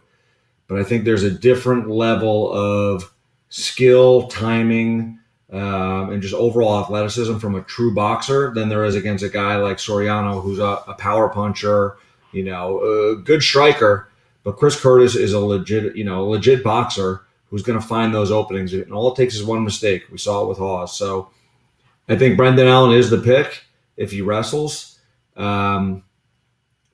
But, man, I don't know. He might be one of those guys who's going to try to prove a point and strike. And I will say, too, it's not like Chris Curtis is, he's got 6 fights, 7 fights. He's a boxer. Yeah, he's got 30-something MMA fights. So it's not like he's completely new to the thought of wrestling. So I don't know. He might be one of those guys that could be, working on his wrestling. I saw Hawes take some shots, and they were like half attempts, almost at fakes. They were complete. So it's hard to evaluate if Curtis, you can't even count him as a defense, but it looked like his hips were all right. But I don't know. You go watch back a few fights, and to Jacob's point, he got taken down pretty easily. So I don't know. This one scares me a little bit, but Brendan Allen's got to be the pick. But if he tries to strike, man, I think he could get in some trouble. He'll win early, but I think he could get in trouble later. From like a multi-entry standpoint, I think there's a lot of upside to Chris Curtis here. 100%. And I'm sorry to block your face here, but MBA is a good point. We forgot to mention it. We mentioned it earlier in the week with the early breakdown. Chris Curtis is a welterweight. He took the Phil Hawes fight on like 12 hours notice at middleweight. Phil Hawes turned it down. They rebooked it a month later. They kept it at middleweight. And now Chris is stepping in on short notice again as a middleweight. But he is a straight-up welterweight. Not that he's not small. He didn't look small compared to Phil Hawes, but he is a welterweight. This is not his weight class. It's not like Brendan Allen's massive, but, so I think we all agree. I mean, that should be even more of an advantage for Allen in the grappling, right? He should be able to control him even more in those positions. Should be able to. I mean, so I think we're all basically on the same page. I'm a little higher on Brendan Allen than you two are, but for the most part, we all think Brendan Allen's the pick. We think minus 350 is a bit absurd. Is anybody here spending the $9,600 in DraftKings on Brendan Allen? I mean, if you want to trust that he's going to go game plan, he honestly could take Chris. In my mind, he can take Chris and submit him inside of 2 minutes if he wants to. I think he's that good. I think Brendan Allen is that good on the ground, and Chris Curtis is that inexperienced on the ground. I think there's worlds apart on the ground, but I just don't think he's going to do it, man. I just don't think he's going to do it. Yeah, and I got to give Chris credit though, because if Magomed Karimov didn't submit him, I don't know if now Brendan Allen's a much more slick jiu-jitsu guy than Magomed is, but Chris just took that wrestling beating the entire fight and was just hung tough. So yeah, I don't think there's a stoppage, and I'm not spending $9,600 is Amanda Nunes money. I'm not spending that here. That's not going to happen. The value, I hate to say, is on Chris Curtis, even though you're right. He could get dominated in this fight. Brendan Allen is tough as nails, and just game plan. If he has the right game plan, it should go his way. But, man, I don't know. I got one of those weird feelings like Chris Curtis might shock some people here. Not early, second round, third round. I don't know. We've seen that happen in the past. Somebody flies onto the scene, gets a couple crazy wins. So he's definitely heading on the path, and he's got himself a nice little win streak. What do you guys think of Monkey Knife Fight? I think more and more is the play. I do think this fight goes a little bit. Brendan Allen's tough. Chris Curtis is tough. I think this fight will go a little bit. My only hesitation is actually Chris Curtis's line, because he takes his time. And what was the stat that I read off? He landed 21 in that first round. So if you think this goes a few rounds, you'll hit that 44. I like more here. What do you guys think, Jake? Yeah, I'll do more because he is a boxer, so he'll be pumping that jab out there. I like more. Danny. This is tough. It's like, because I don't, Chris Curtis landing over 44.5 means they're striking the whole time. I guess I like more less. Less than 44. So you do think you're trusting Brendan Allen to actually grapple? Yeah, I think he's gonna. I mean, I think as an MMA fighter with a coaching staff, you're fighting a guy who's a boxer. I agree, but he just fought. He had 0 takedown attempts versus Sean. What's his name? No, I know. I know. That's why I'm like, but Chris Curtis. There's a difference between I think Soriano's boxing and Chris Curtis. Chris Curtis is an actual boxer, right? I don't know. I think Brendan Allen would not be a good game plan to go strike from the bat and just keep going with that. So I think he's going to wrestle early. I wouldn't be surprised if he's okay with some exchanges. So I think he'll get the punches in on the ground, maybe some exchanges. And if Curtis does win, I don't think it's going to be 60 points. I don't think it's going to be a boxing match. So he's winning. I think it's going to be like he lands a shot with an opening. Yeah.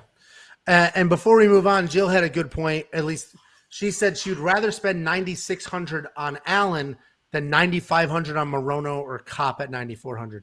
That's a fair I agree with her there. Yeah, I Chris agree. is less dangerous out of all those three opponents. Yeah, if I have to pick between them, I would, but $9,600 is still a lot. But this is a weird card where we like a lot of inexpected people, so we'll see what happens. Go to wewantpicks.com/bets. We now have 5 betting partners. Jump in, make a deposit with any of them, and I will send you $50 as a thank you for supporting us and our partners. You can make deposits and do all of them, and I'll send you $250. wewantpicks.com/bets. Next up at UFC Vegas 44, we have Jimmy Croot versus Jamal Hill. Jimmy Croot, 12-2 overall, 3-2 in his last 5, coming off of that leg shutdown loss to Anthony Smith. Jamal Hill, 8-1 overall, 3-1-1 in his last 5, coming off of that sort of shocking loss to Paul Craig. Wasn't shocking to me and Danny, though. We picked that one. Shocking loss to Paul Craig with that really bad arm injury. Jimmy Croot, fantastic wrestler. Even in that loss to Anthony Smith, when his leg was just straight up not working, he was still able to work in takedowns. He averages almost 5 takedowns per fight with an 80% takedown accuracy, which is those two numbers together are insane. I mentioned it earlier. When you see a guy that has high takedowns per fight but a low takedown percentage, he's a chain wrestler. In Jimmy Croot, we have high takedowns and high accuracy, which is very impressive. And that's one of the most impressive volume stats I've seen in the UFC. But what's interesting about that is that means people are getting up.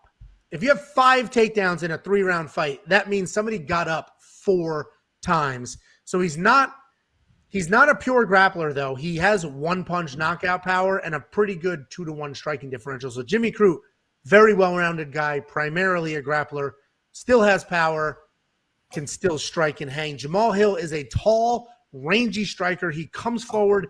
He picks his shots really well. He has an incredible 7-3 striking differential. So he almost doubles his opponent's strikes. He's primarily a boxer, but he does have solid leg kicks. He doesn't have incredible power, but half of his wins are by stoppage. But if you look into that, it's just accuracy and volume. He is not sleeping you with 1 punch. He's basically overwhelming you until the referee comes in. So great striker, not that insane raw power. People fall behind, shell up, he unloads on them, and the referee comes in. Honestly, for me, this is pretty straightforward. This card is loaded with underdogs, and I don't think this is one of them. I see Jamal trying to use his range to keep Croot away, but ultimately Jimmy's going to work in, get takedowns. If Jamal had 1-punch knockout power, I think that could scare Jimmy a bit, maybe frustrate him a little bit, taking into a bad shot and cracking him, but he just doesn't. I see Jimmy eating whatever volume comes his way, throwing in his own power, working takedowns. I like Jimmy to win.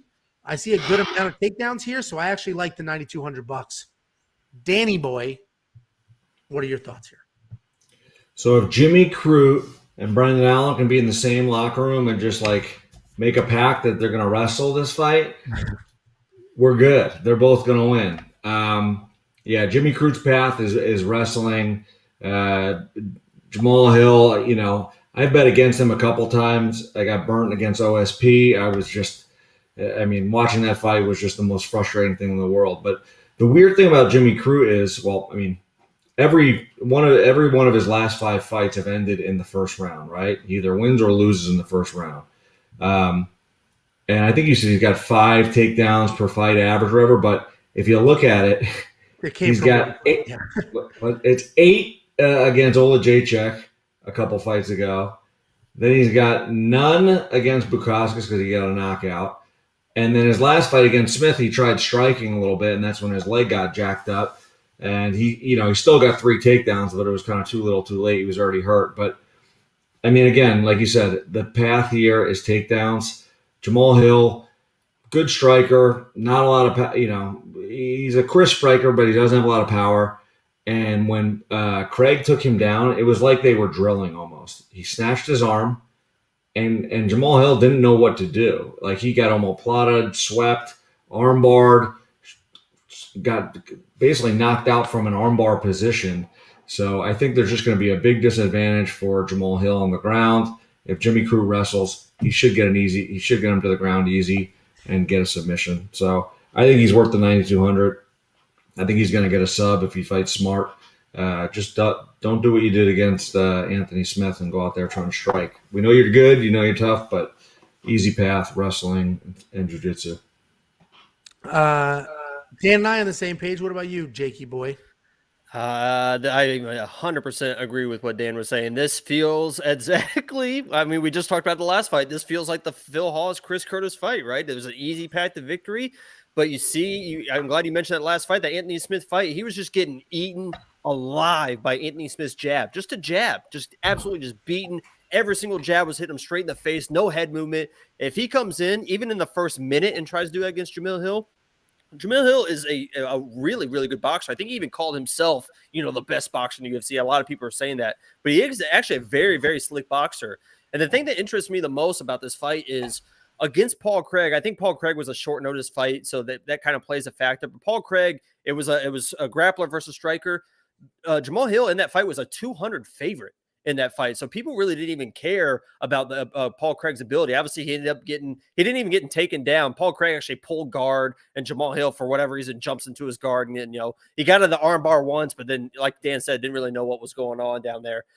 So Jimmy Croot, if you want to wrestle, you can easily win this fight. If you want to strike, you're probably going to get TKO'd or knocked out. You're going to get pieced up for sure because Jamal Hill is a no joke on the feet. He calls himself the best boxer. I don't think he's probably the best boxer, but he's very, very good with his hands, and he's slick with it too. So, wrestle Jimmy, and you'll get the win, just like Dan said. Yeah, and Mbaye brings up a good point. I don't know if Jamal Hill's arm is healed. That thing was dangling. I'll say he didn't break his arm. He just dislocated it. So that's a big difference between a bone break that needs to heal or a dislocation. You just kind of throw it back and then kind of let it sit. So it was a dislocation, not a break. So that's a little bit easier. Yeah, it was swimming around. The only thing keeping it attached was skin. But I mentioned I like Jimmy at $9,200. Are you guys on that page? I like him, yeah. I don't. I'm actually picking. I was gonna pick Jamal Hill in this fight. I'll go with Hill in this fight. I do have a question for you guys because his stance, he kind of has one of those wide stances. It's a lot of boxers have like the short stance, the high. But his is a little bit wider. I think, is that going to be easier for Jimmy to get those takedowns with those wide stance, or is that going to allow Hill to kind of move in and out from those takedown attempts? Just single legs there, and it's all about your hips. If you don't have the right hips to defend takedowns, the stance is, the wide stance is going to leave a single leg, right? Like Glover's got that single leg, that snatch single, so that'll leave that open. But I don't even think it matters if you don't have the hips. You're going to get taken down no matter what stance you have. Yeah. No. What do you think, Angelo? You're the wrestler. No, that's what I was going to say. Like you have nice wide base. You're not going to shoot a double with your arms way out here. So it's a single. You just run the pipe, put him on his butt, and that's the end of that. So I like Jimmy in my lineup. I have a bet here, and I wasn't going to say it because I felt stupid at the breakdown here. I have one unit on the over 1.5 on rounds. I actually think this will go a little bit. I see Jimmy getting a takedown, but it may take him a little while to get into that takedown because Jamal does have that volume, and I think he'll just smack up Jimmy's face a little bit before Jimmy just says, screw it, eats it, and commits to a takedown. So I like the over 1.5 rounds, but Dan, you made it sound like there's no way this gets out of the first round. So that bet has me a little nervous, but I do have a full unit there. And then you have a full unit on the over what? 1.5 rounds. I like that. I like that a lot because even if Hill gets taken down, you saw how tough he is, right? He dislocated his arm and it's flopping around. He's getting elbowed in the head. And he's trying to he's trying to throw punches over the top still. So he's tough as hell. And he's not, like you say, he's not a KO artist either. So I might ride that bet with you. Yeah, I mean, I did like that. So I placed that bet. And then Monkey Knife Fight, I like them more and more. I do think they go at it. Jamal's got some good volume. Jimmy Croot, if he gets on top, he'll throw some strikes. Those strike volumes are based off of 1.5 rounds. I think it's over 1.5 rounds. So I'll do the more on the Monkey Knife Fight. What do you think, Jakey? Yeah, I'll do the more too. Because even you mentioned some people kind of get up from takedowns against Jimmy Croot. And I was watching a Hill fight too, where I think it was DC or somebody said that Hill was like dangerous on the ground. Obviously, he looked like he didn't know what he was doing last fight. So maybe he's got like a wild guard or something. Who knows? But I'll probably play more. Danny Boy, more, less? I'm going less. I mean, the last 5 fights that Jimmy Croot has been in have ended in the first round. And the last 3 for Jamal have ended in the first or second round. So I see Jimmy Croot getting a takedown and winning this early. Or if he has a bad game plan, maybe he gets clipped. But I think it's going to end pretty early, first or second round. I mean, it makes sense. I guess it's whatever side you're on there. So wewantpicks.com/bets. 5 different betting partners. Jump into any one of them. Make a deposit. Let us know. We'll pay you $50. It's that simple. Next up at UFC Vegas 44, we have Leonardo Santos versus Clay Guida. Leonardo Santos 18-4 overall. 4-1 in his last 5 with a 7-fight win streak before his last fight, which was a loss. Clay Guida 36-21 overall, only 2-3 in his last 5, coming off of that split decision loss to Mark O'Madsen. Clay Guida, straight up legend at this point. While he's not quite 40, he is starting to slow down, but even a slower Clay Guida is ridiculously high-paced, great cardio, relentless wrestling, solid striking. He makes up for any technical gaps with speed, volume, and pace. He's coming off a split decision loss to Olympic wrestler Mark O'Madsen, where Mark was 0-1 on his takedowns. If you watch the fight, it was interesting, though, because I felt like Mark wanted to wrestle, but just never found his opportunity because Clay's feet are never where they're supposed to be 2 seconds after you decide you want to take your shot.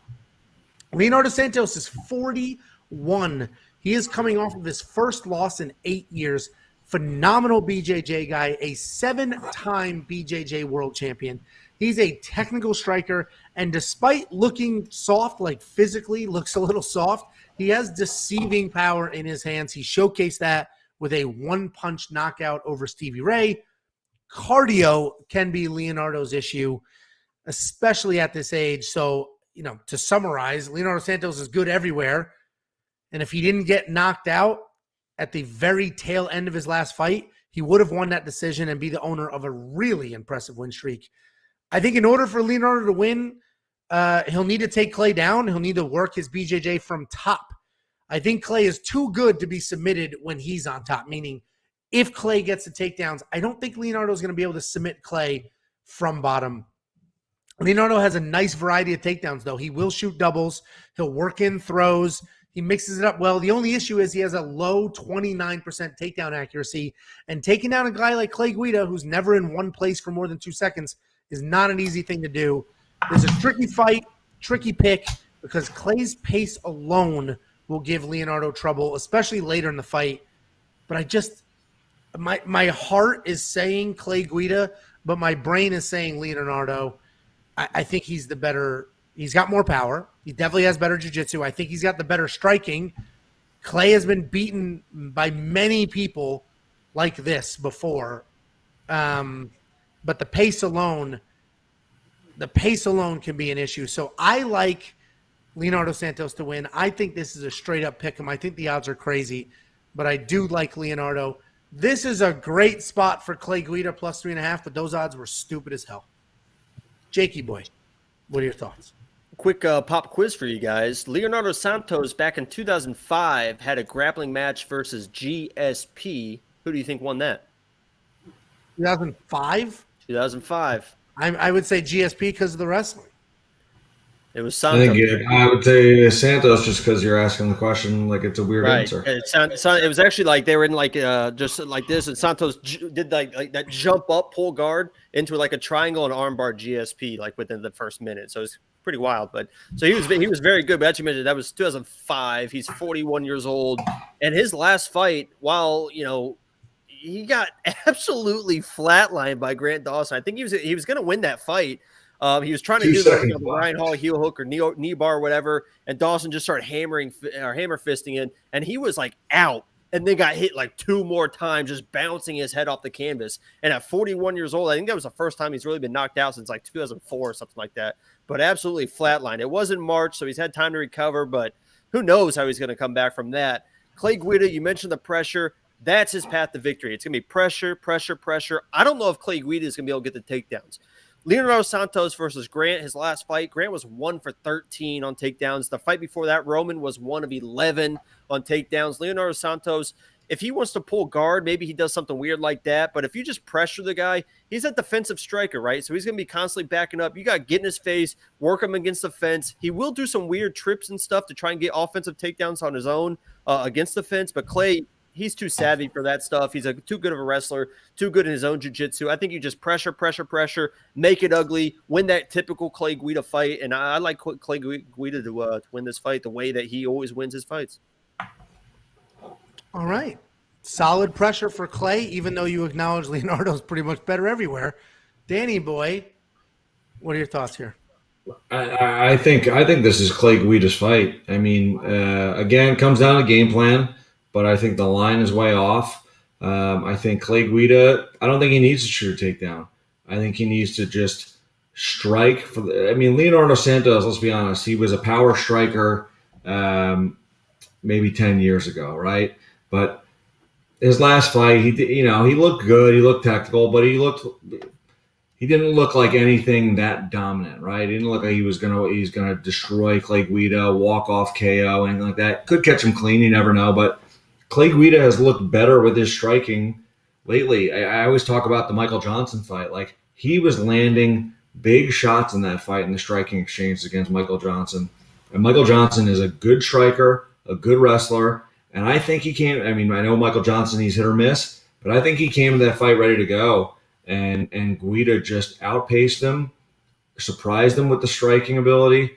So I think if Clay Guida doesn't shoot a takedown for the first round and a half, and just strikes, yeah, it could be some back and forth exchanges. But by midway through the second round, beginning of the third round, Clay Guida is going to be putting it on him. And I think at that point he can do it however he wants. Takedowns, striking. I think this is a Clay Guida's fight. I think he should be the favorite, to be honest. Cardio alone is a major edge. And Clay Guida hasn't been submitted. I know everyone talks about all the submissions, but his last submission was Charles Oliveira in 2018, right? Guillotine. Oh, I'm sorry, that wasn't his last. Jim Miller, guillotine.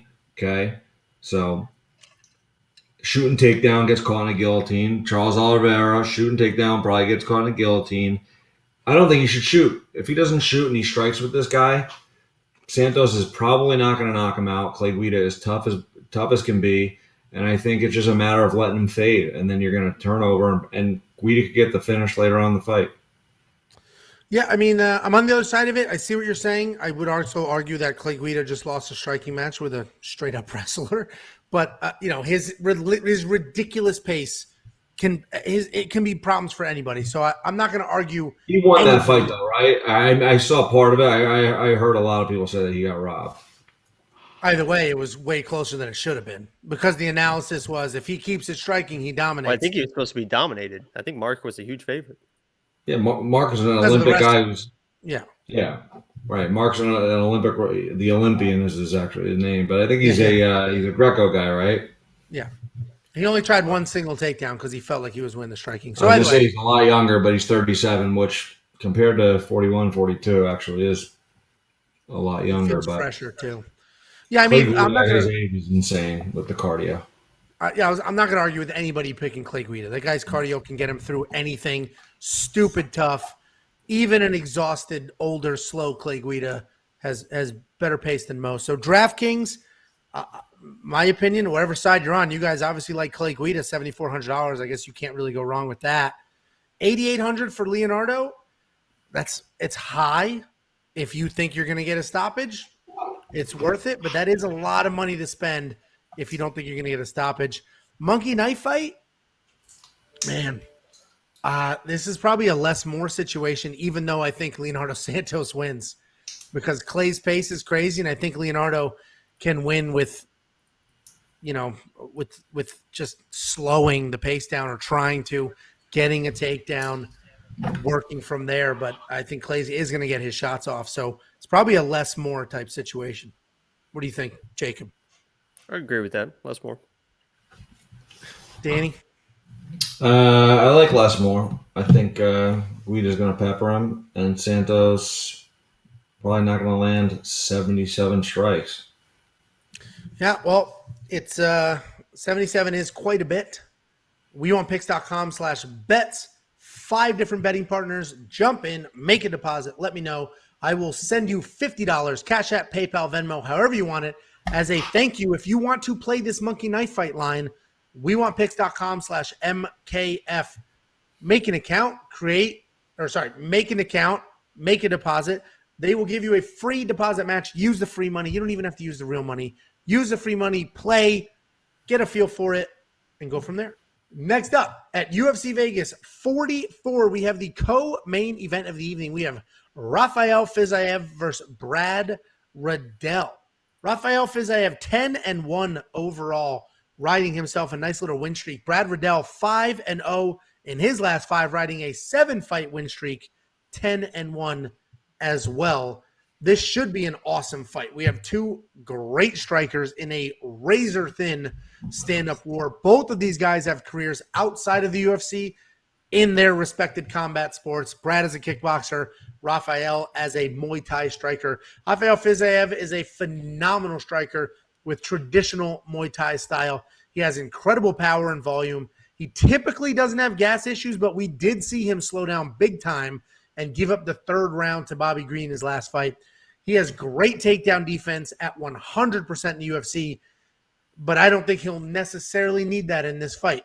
Brad is also a great striker with nice volume and big power. He's riding a 7-fight win streak and coming off of that great fight with Drew Dober, where he showed not only how technical his striking is, but how tough he is too.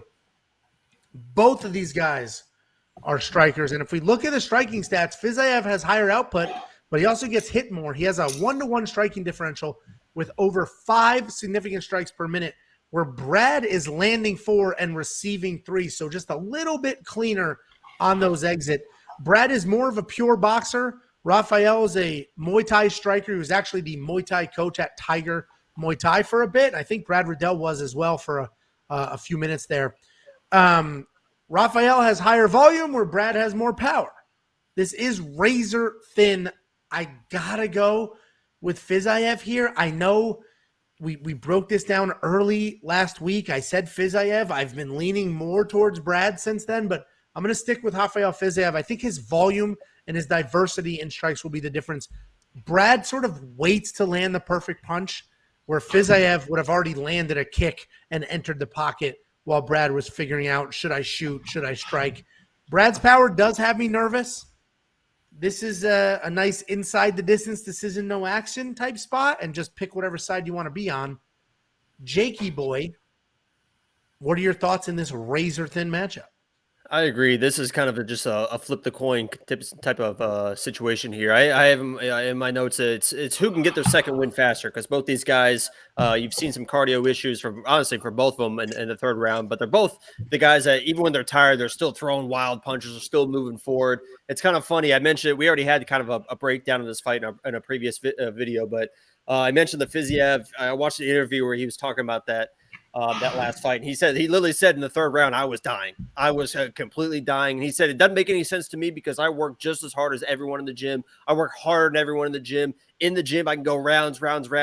And then the quote I love the most is because he says, I guess it's just my stupid brain. He says, I guess when I get in the fight, I just get too excited. I don't know how to pace myself. He just loves fighting that much that he just gets exhausted, and that's just what happens. So he trains hard, and he's got the cardio, but he just kind of blows his load early sometimes, and sometimes that happens, you know. But, yeah, with Fiziev, I was going to pick against him in this fight because he gets a little too wild, where Riddell, I think, is a little bit more reserved, a little bit more technical, and stays in that technical mind frame. But I think I'm going to pick Fiziev because he gets wild, because I think that this fight is going to be so back and forth. I think the judges can kind of get enthralled in the wild movements, right? Fiziev's strikes look like they're more intense because he's doing more wild stuff. He's the one that's going to be pressing forward. And even if Riddell is coming forward and Fiziev is tired, Fiziev is still going to be throwing wild stuff. And even if it doesn't look like it lands, or it looks a little bit weird, the judges are oohing, and you hear the oohs and the odds in the crowd. That can affect judges' scorecards. So in a close fight, I'll take the guy that looks like he's having more fun at that looks like he's going to be the aggressive fighter. So I think this is a complete coin toss the whole way. It'll be interesting to see if Brad uses grappling, right? He came out the last fight, used his grappling. If he uses it in this fight and gives Rafael issues, even if it drains his gas tank, you know, he's got another path to victory. But I'm going to go Rafael and play and ride that train and see what happens. I think we talked about this when we broke it down earlier. This is a perfect live betting situation, because if Brad Riddell shoots a takedown and gets it, live bet the hell out of Brad Riddell. There's a clear path to victory there. If Brad Riddell shoots a takedown and gets stuffed, because Rafael has a 100% takedown defense so far, I'm betting the hell out of Rafael Fiziev live, because Brad tried it, didn't get it. Now he's in some trouble. So it'll be interesting. They do have some history together. I think they had a very short period of time where they trained together. There was some overlap, so who knows. But Danny boy, what are your thoughts here? This is the toughest one to call, because at first I was like, man, I like. Well, first of all, I'm going to say I think they got the odds right. It's a close fight. Riddell and Fiziev are both good strikers. I give Fiziev the slight edge in striking. Riddell has gotten some takedowns lately, but I watched tape on it. They weren't pretty. But the thing is, I have no idea if Fiziev can defend takedowns. He's training at Sanford MMA, so I got to imagine he's getting 100% takedown defense. Sorry. I know. 100. Everyone keeps saying 100% takedown defense, all right? Like, I think we argued about this last time. Like, who was the take? We went back and looked on the takedowns. I looked it up, and I remember being correct. But sorry, go ahead. Didn't mean to interrupt. You remember being correct about 100% takedown? Yeah, I know. I agreed with that. But no, I'm just saying, there was a few fights we defended like 4 or 5, but nobody knew who the guy was, so it didn't matter. Yeah, it was against Jamal White or somebody, like some weird name that nobody knew.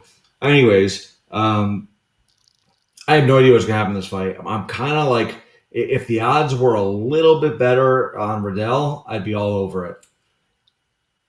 But I just don't know. So I'm going to give a slight lean to Riddell with just being plus money, I guess, at even and the 7,900 DraftKings. But I think they can both hang with each other on the feet striking. It's just a matter of whether or not Riddell's gotten better at his wrestling. He certainly tried last fight, which is a good sign. And he probably knows better than anybody if Fiziev can defend takedowns or not. The other X factor here, now that has me second guessing that, is Fiziev's training at Sanford MMA. So he's getting good training, good looks. So I don't know. This is gonna be. I want to learn more from this fight than anything. I want to see how I want to see some takedowns to see how Fiziev does, because at some point I'm gonna make my money back from him against Moicano, because I lost some money when Moicano fight him. I was like, oh, this is gonna be easy. He's gonna get a body lock, take him down, and submit him, but he stood and struck with him, and Fiziev can freaking knock your head off. So This is a tough one to call. I'll go with Riddell with the coin flip, just with the better odds. Jacob, are you spending the $8,300 on Fiziev? I am. Then I'm not. If you are, I'm not. Fair enough. By the way, Nbe had a good point. This could be one of those fights that everyone expects fireworks, and both guys knowing each other and technical strikers, they could kind of. Rafael does not give a shit. Rafael is not going to be scared of anyone. He's going to throw bombs no matter. It's not scared. It's just kind of like waiting for your moment. I don't know. I could see that. He's going to throw bombs. He's going to throw bombs. Rafael, I mentioned earlier. I was talking earlier about Cheyenne. How some people. What do you think about the Ngannou versus Derek Lewis fight? You thought they were going to throw bombs? I'm sure, right? That's a little bit different than a 155 striker compared to knockout artists. Listen, I mentioned in the Cheyenne. Some people are just born to fight and just absolutely love fighting, just fall in love with it. Some people are fighters and some people are fighters. And Rafael is a dude that is just a fighter. He lives and breathes and eats fighting. He's mean. Josh, thank you very much for the super chat. It is much, much appreciated. And hopefully you make all your money back following these picks. Guys, everybody else, wewantpicks.com/ Angelo's flying. Do you see that, Dan? What? What's that? In the chat, Angelo's flying. You see that? Oh, I get it. Angelo's shaped like a pear. wewantpicks.com/bets. Jump into one of our 5 betting partners. Make a deposit. Let me know. I will send you $50 as a thank you for supporting us and the channel. Guys, more or less on this. That was you like 10 years ago. More. I have slimmed out. More or less on the Monkey Knife Fight strike line. Jake. More. Dan. More. All right. It's a hard line. I'm not touching it because more is like not touching it. You gotta make a call. It's the Monkey Knife Fight line. You gotta make a call, right? Isn't that the whole thing? Yeah. I mean, I'm not gonna bet more, but that would be my play. Well, listen, I only tell people what I do. I just don't know. Like more is like that's a very busy back and forth fight. And we did see how tough Brad Riddell is in his last fight. But I don't think either one of these guys are going to absorb that many strikes. We've seen Rafael do it. He took a bunch of shots from Bobby Green. I don't know if Brad Riddell can take 88 Rafael Fiziev shots. I don't know if he can do that. So I guess less. He's but not a powerhouse, though. That was more like third round, just Fiziev get dead tired. I didn't want to talk about that fight. That was the fight we got screwed in the +5. I will hold it against Fiziev personally, even though it wasn't his fault. No, everything went exactly as we thought. Judges screwed us. Main event. Next up at UFC Vegas 44, we have the main event of the evening. We have Rob Font versus Jose Aldo. Rob Font's name is first, even though he's not the former champion, but he is the higher ranked fighter. Rob Font, 19-4 overall, 4-1 in his last 5, coming off of that really nice win over Cody Garbrandt. Jose Aldo, 30-7 overall, 2-3 in his last fight, but should be 3-2 because of that really bad decision against Marlon Moraes. Rob Font, he's a Northeast guy like Dan and myself. He's gritty, he's tough, he is technical. Rob has solid power, a solid chin, great boxing, and a really good get-up game. He is primarily a boxer. He doesn't kick often, but he doesn't need to because his hands are so clean and fast that he can enter and leave the pocket before most fighters know what happened, and he doesn't need to set that up or distract with kicks.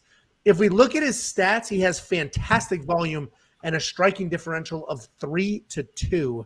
I picked Font over Marlon Moraes last year, and honestly, I see a lot of similarities between Font and Moraes and Font fighting Jose Aldo. At this point, everybody should know who Jose Aldo is. The greatest 145-pounder of all time. This fight is at 135, but Jose Aldo is the greatest 145-pounder of all time. I don't care about the Max Holloway conversations.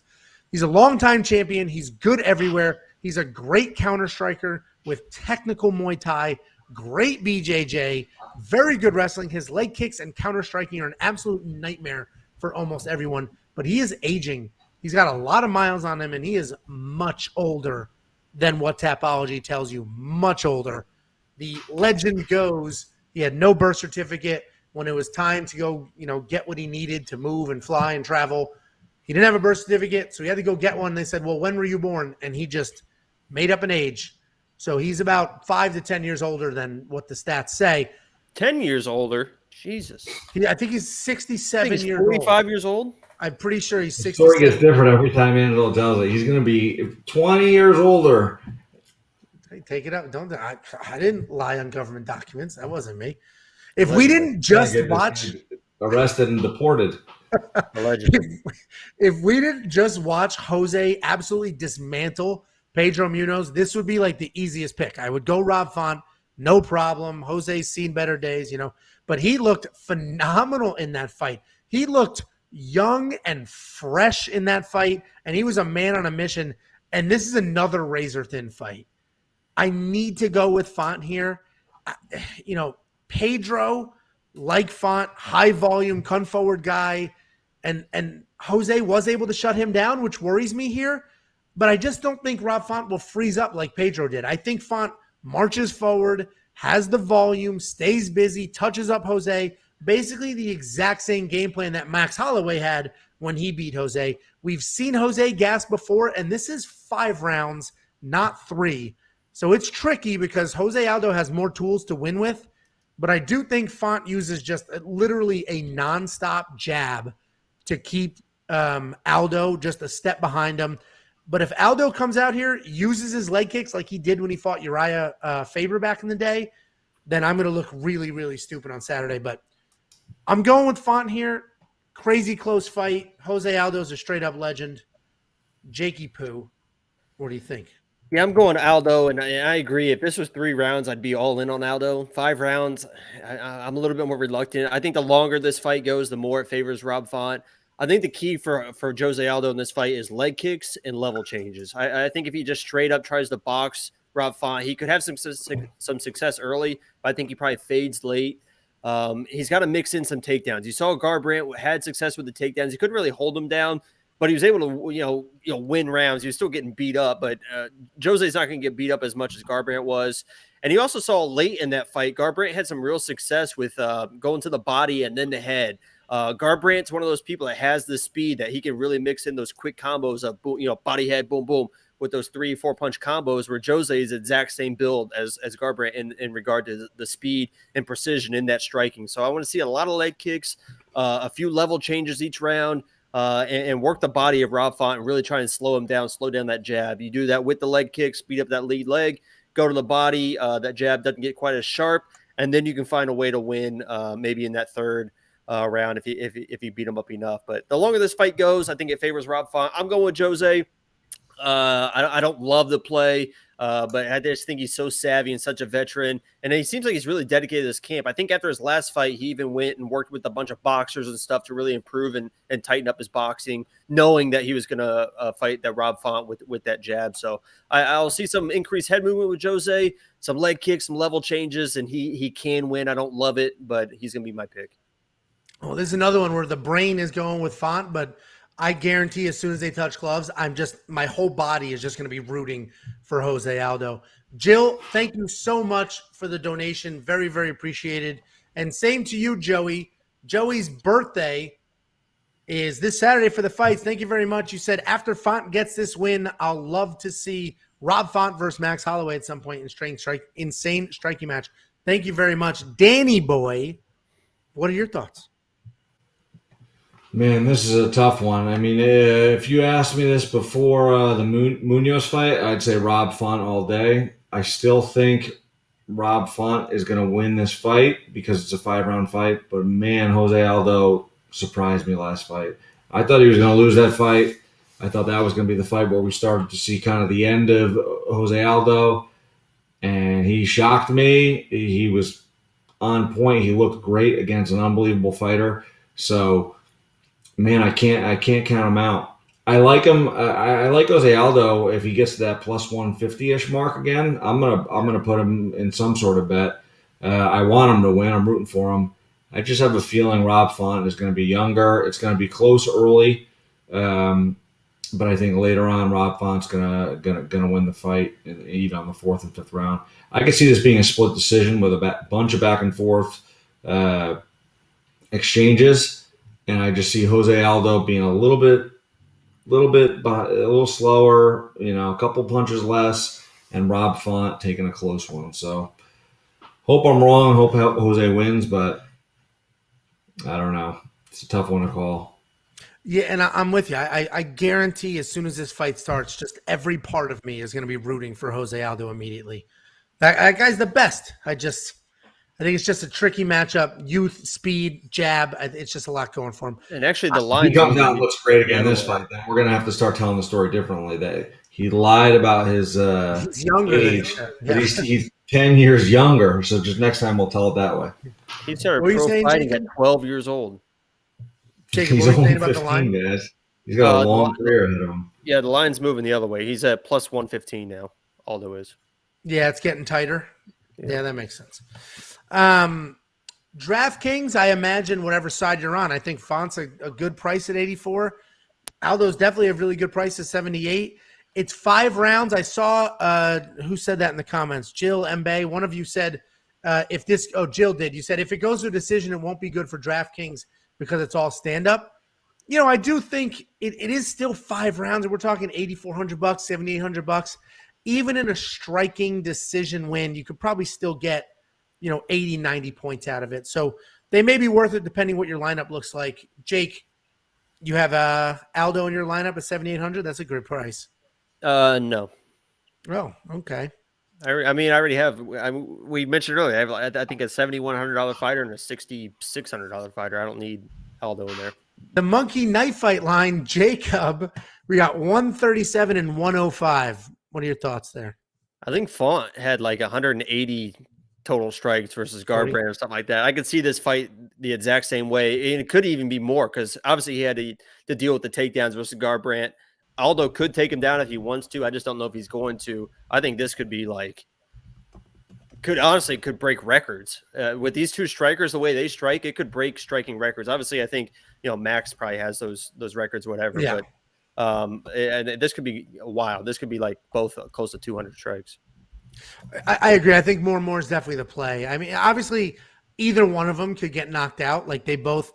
Jose is a little older, right? Rob could just jab him up, knock him out. It's almost what Piotr did. Just take a little longer because they're not the same power. And Jose can just catch Rob on an entry because his counter-striking is so good. But I do think it goes the distance or close to it.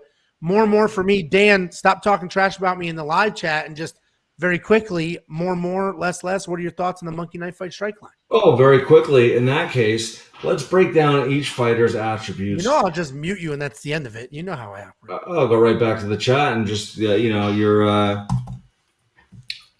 holding back me from giving the people tips that are going to make them money. Kyoji Horiguchi, Bellator, Friday night, easy money, people. I'm going to go with, I don't know, more.